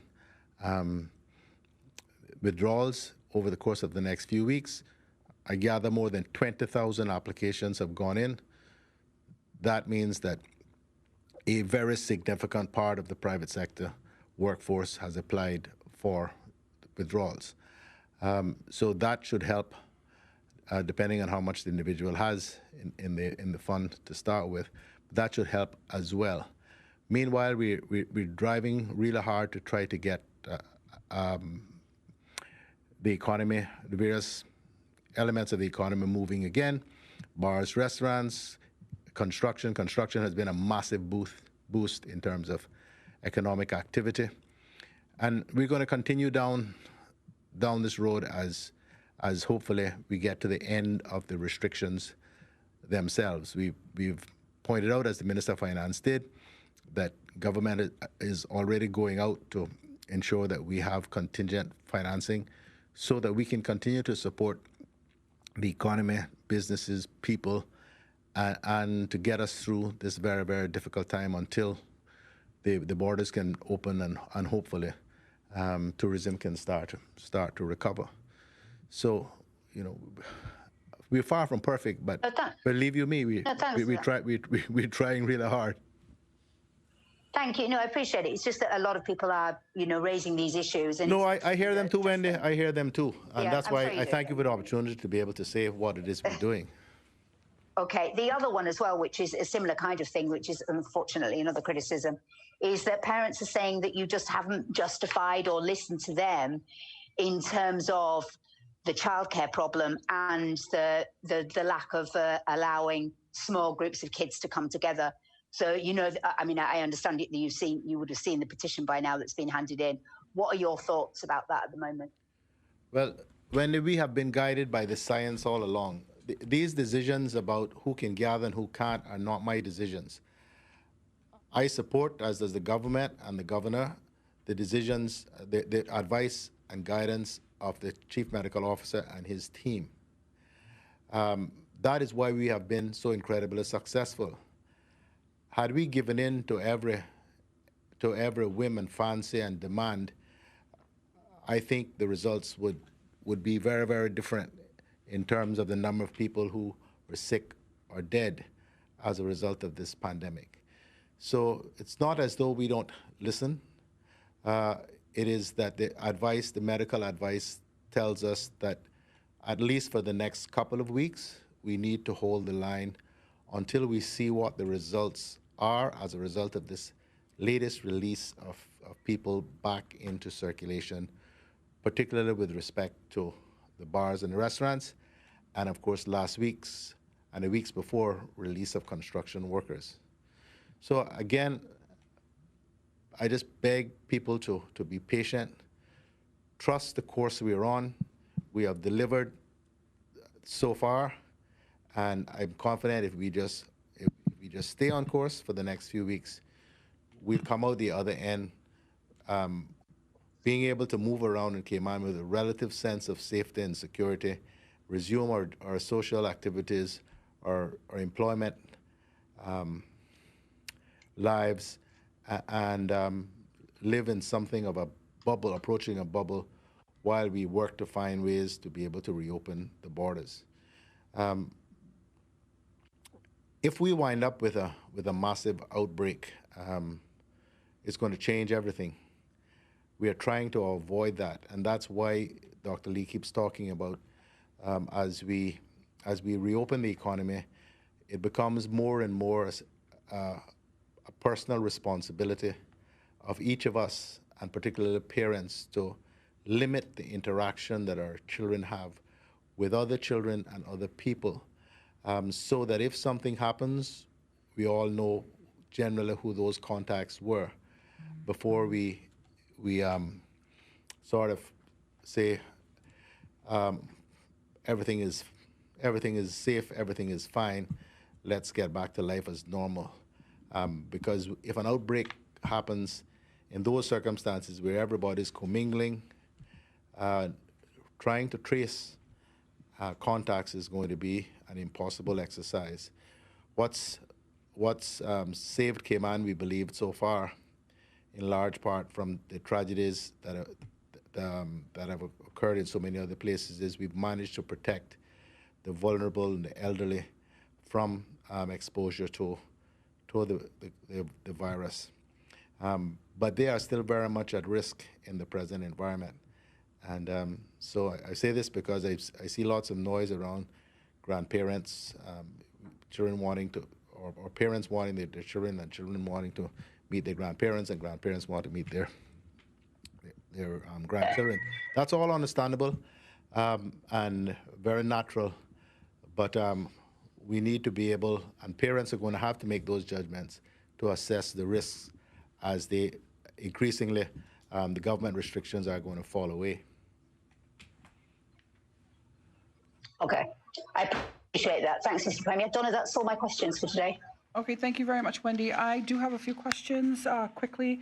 Premier McLaughlin, places like, it's a wide range here, places like gyms, law firms, the Department of Vehicle and Driver's License, Any clue as to when these places may be considered they'll be able to open up?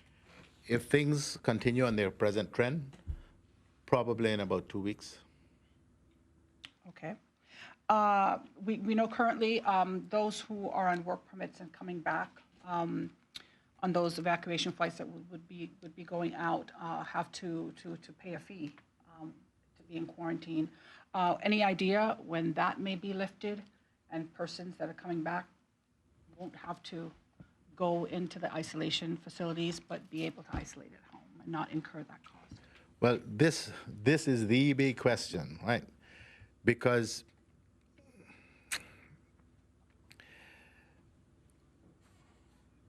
we don't believe that self-isolation is terribly secure. I'm trying to find a nice way to say this, hence my hesitation. It is one thing for persons who are here and who have acquired the virus locally to be required to self-isolate and their contacts. Because certainly in the last couple of months, the virus has proven to be fairly mild.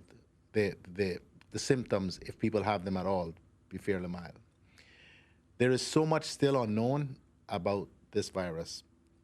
There are theories about different strains of it, some more virulent than others. As I said, the current global death toll is now well over 400,000 people.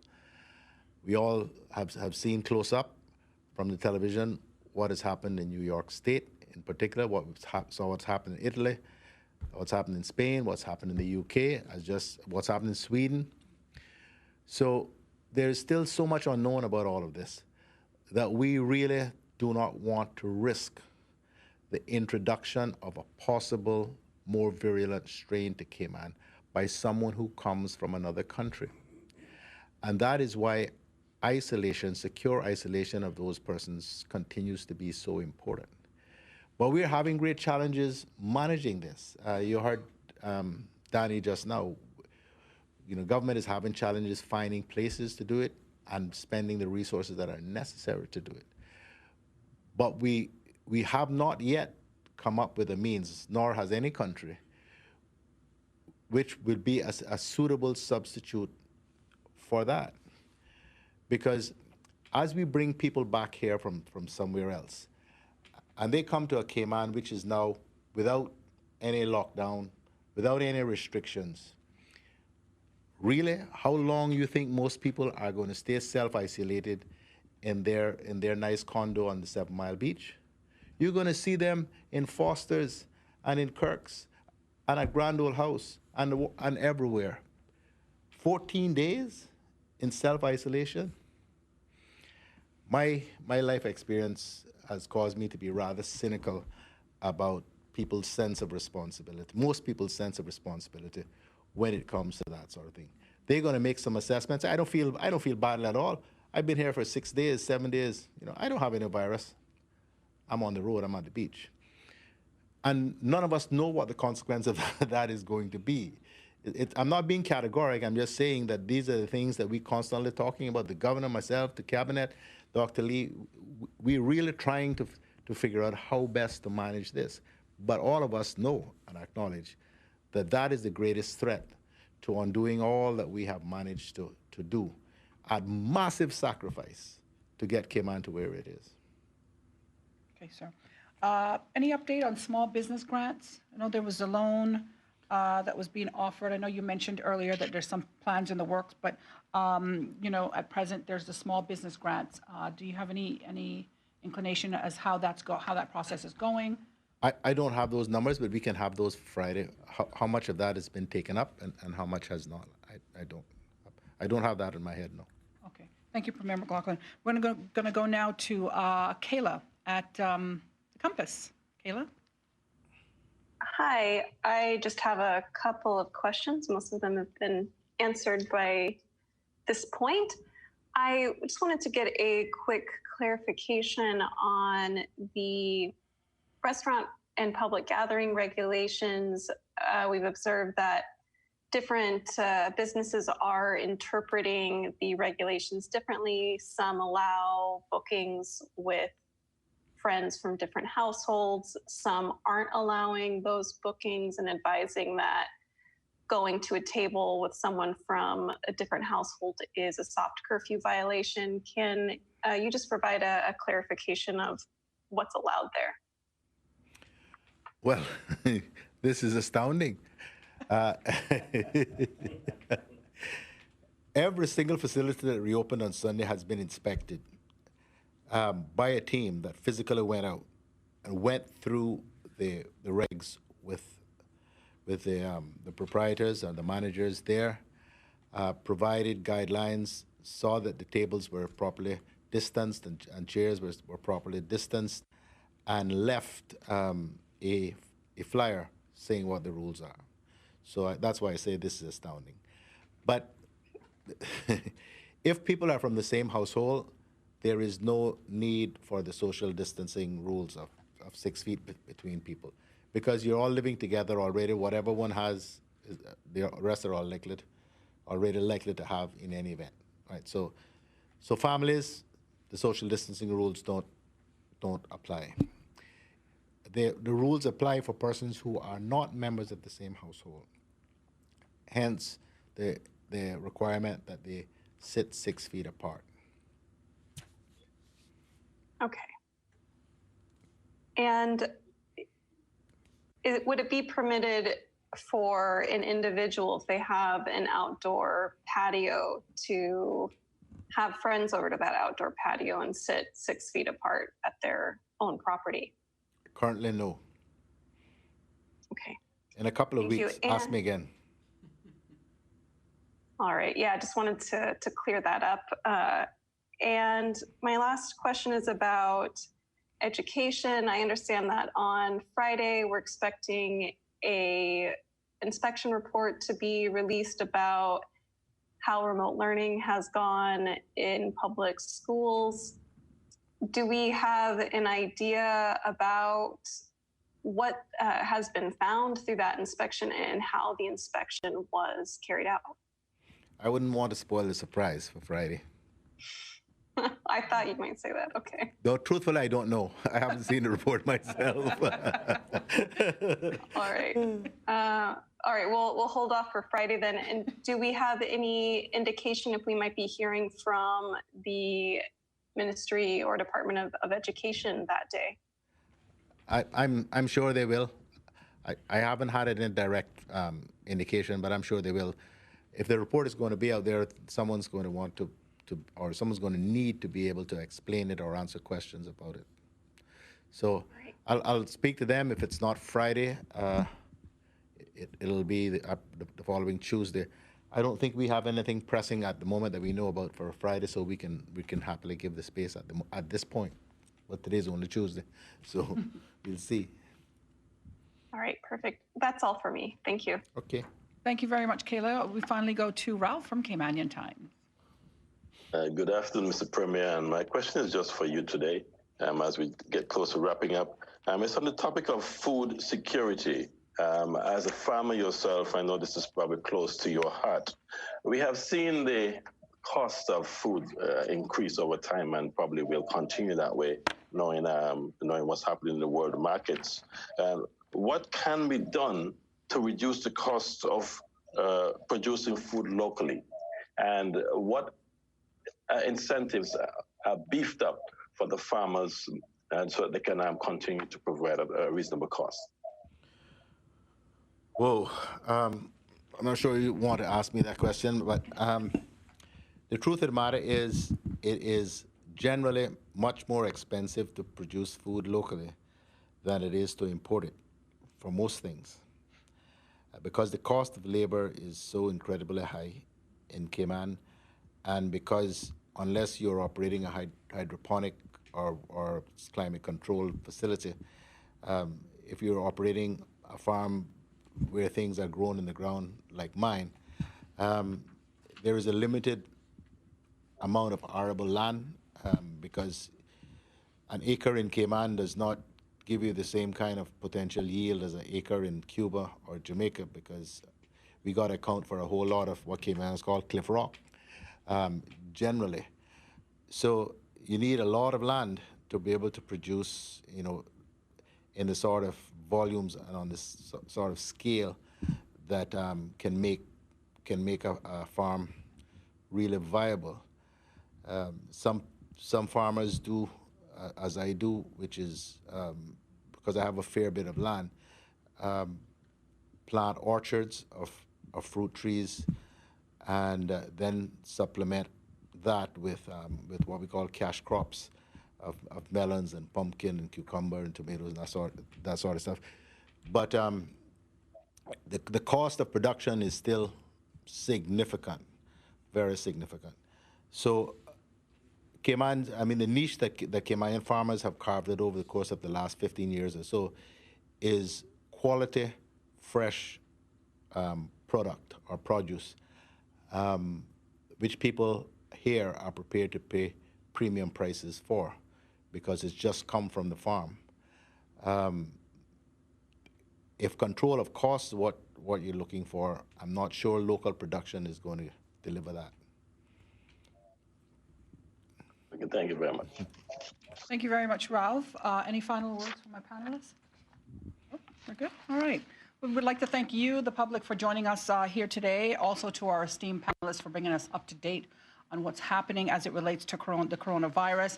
Remember, you can go online to gov.ky/coronavirus for details on all the things that you may want to know, the latest information. We invite you to join us here again on Friday. For those of you watching, please stay tuned for today's regional and world coronavirus statistics.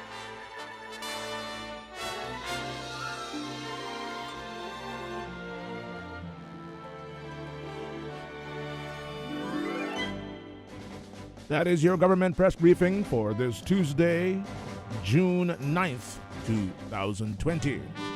A repeat can be heard again following Radio Cayman's Information Hour. Information Hour heading your way at approximately 6 p.m. Repeat of the press conference is at 7 p.m. Football Association. Hey, fellas, we ain't gonna ever back down from nobody. This is Alfredo Whitaker, president of the Cayman Islands Football Association. I don't care who it is. This is a brotherhood. And if we stand strong together, we can't be denied.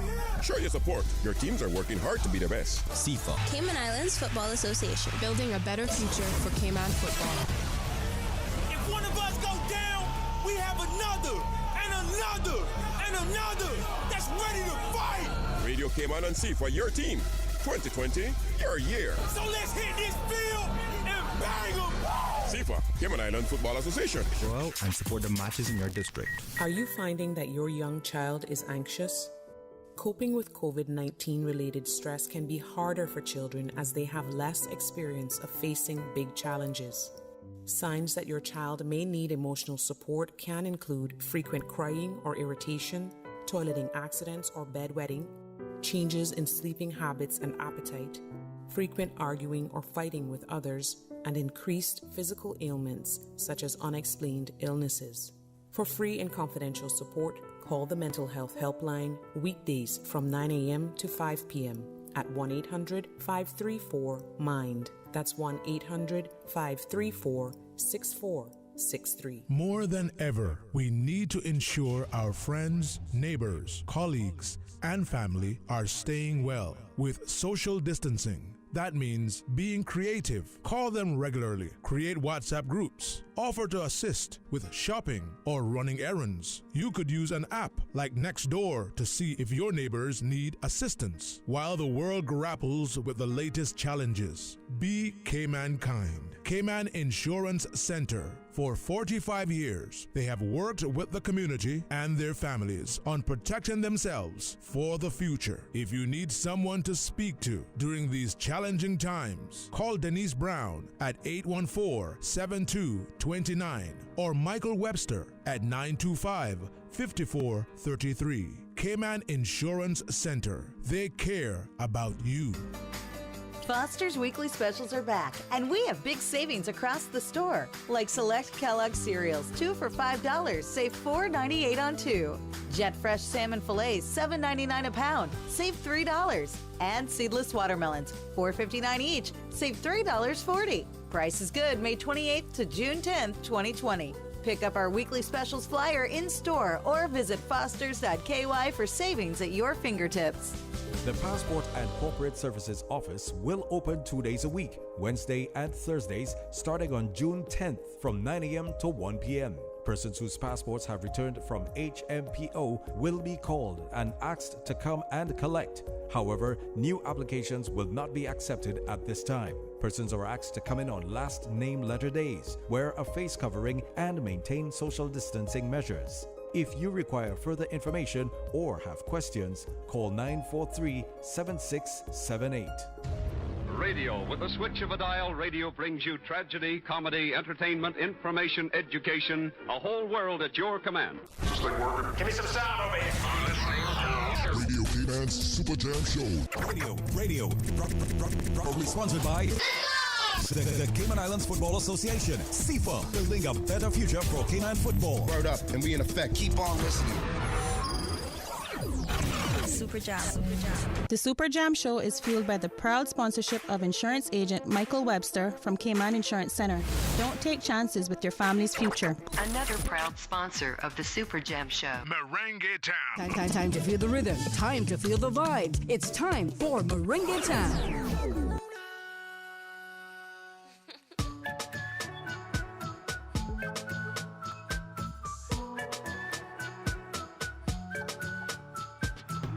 Pandemic, the world in a rage.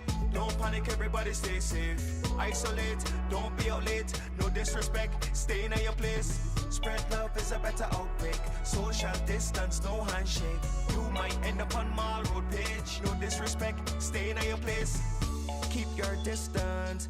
You don't wanna get those symptoms. There's no prescription. We don't need no more victims. Cause millions been affected. Some alive, some resting. A small world, be connected. Like 2 stops, not a direct trip. Wash your hands. Sanitize up when you touch a doorknob. And please wear your mask. Cause a cough gon' clear out the scene like a gunshot. Back up, it's contagious. The line outside outrageous. But I stay patient, sipping on K-Brew. The world got corona by the cases. Pandemic, the world in a rage. Don't panic, everybody stay safe. Isolate, don't be out late. No disrespect, stay in your place. Spread love is a better outbreak. Social distance, no handshake. Cause you might end up on Mall Road page. No disrespect, but stay in your place.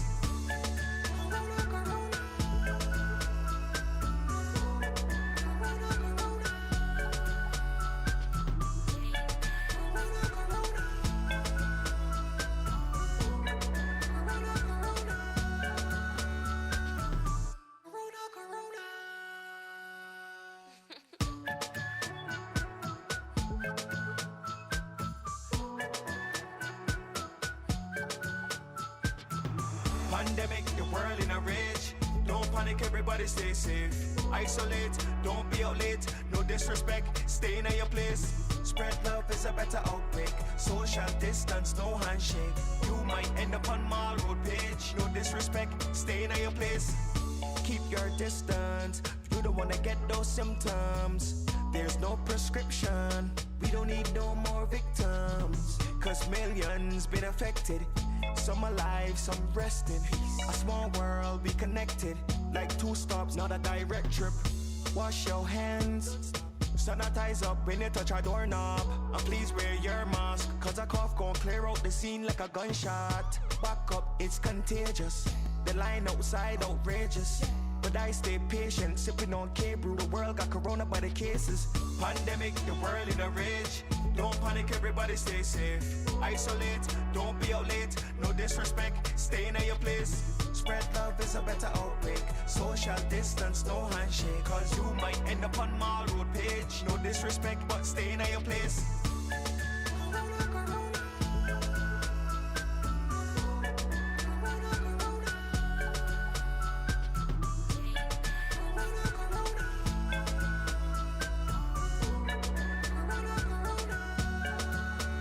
Area code 345 music.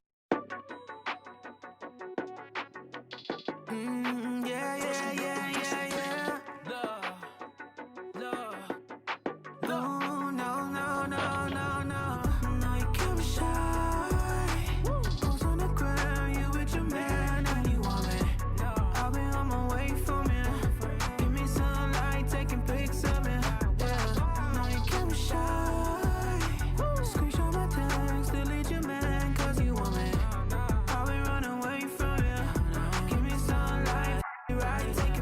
pics of you.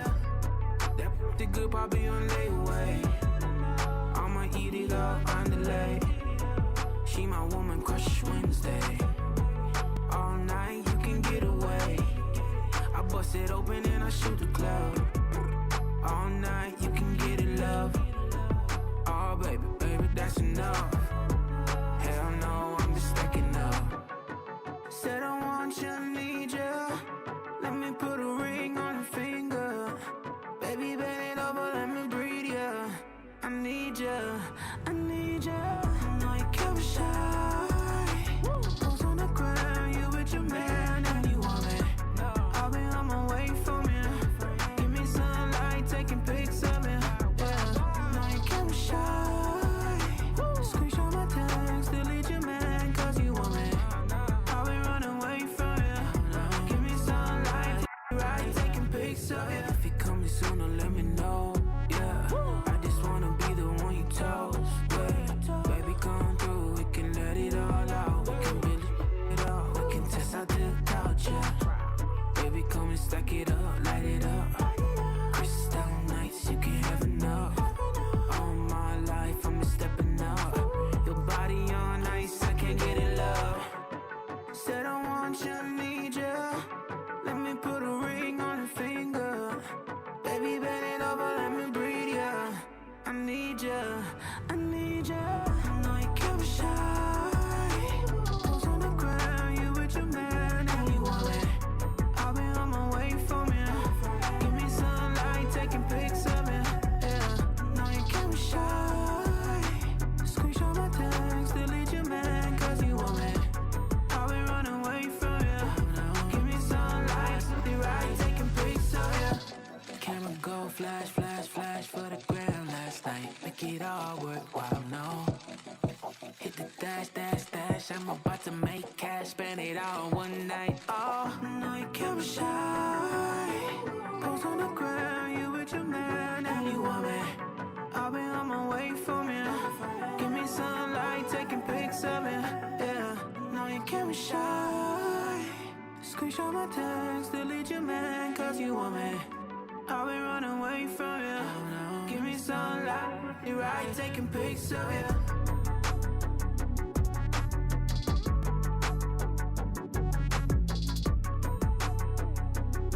Goldfire, Rico Rolando, Camera Shy. Best music from the 345 back to back until 4. This is area code 345, Local Sound Nation. Good afternoon.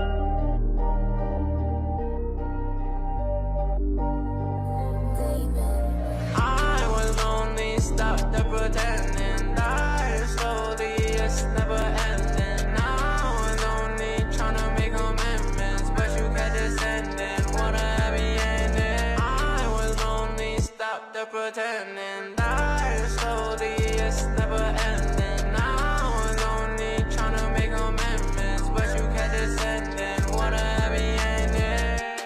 I've never felt like this before. Thinking about the past when I f*** off you slow. Girl, your feelings crash, that's just how it goes. Got me feeling sad and I'm like, I hit me on the clown. She ain't really with me now, she won't hold it now. The stripper, she be skinning out. I don't wanna play, I can't do this no more. I am not okay, my life moving slow mo. Money all on me, girl, I'm on a go-go. They just all on me, shit by the bolo. I was riding by myself, I had to keep it solo. Ain't nobody there with me when I was on the low-low. Moving through the night, deep through the night, deep through the night. Trying to find the light, seeking the light, seeking the light. I was only stopped the pretending. Die slowly, it's never ending. I was only trying to make amendments, but you kept descending. What a happy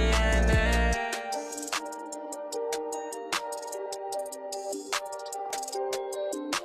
Overtime. Area code 345 LSN overtime.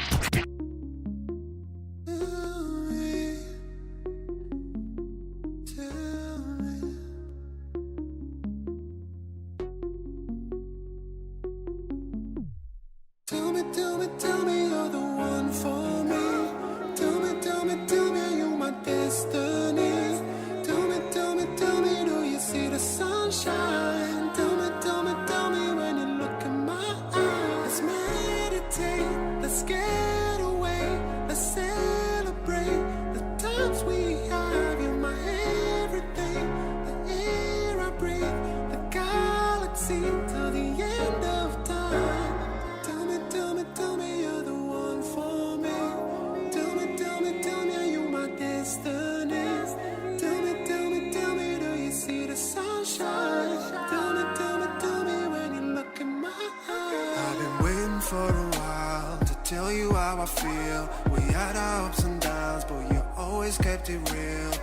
Every conversation, I'm amazed by you. The more that we're together, the more I'm changed by you. This life, you see, the luxuries are the simple things, the simple things. Tell me where we go from here. Name the place and we'll disappear. This our year, make it clear. Yeah, you ain't gotta worry no more, stress no more. The world is yours, pause. Now let's get high. Yeah, it's you and I. Tell me, you're the one for me. Tell me, are you my destiny? Tell me, do you see the sunshine? Tell me when you look in my eyes. Let's meditate, let's get away, let's celebrate the times we have. You're my everything, the air I breathe, the galaxy till the end of time. Tell me, you're the one for me. Tell me, are you my destiny? Tell me, do you see the sunshine? Tell me when you look in my eyes. I see visions, me and you on a mission. Just listen, follow your intuition, no permission to fall back now. Let love somehow take us on the route to your wishes. And let's make them all come true. Wherever it goes, it's all on you, all on you, all on you. There's no denying your body's banging, your character so enlightened. I'm frying, the way you move is exciting. I want you, you know I want you to want me too. I gotta be true to my feelings. It's like walking on the ceilings with you.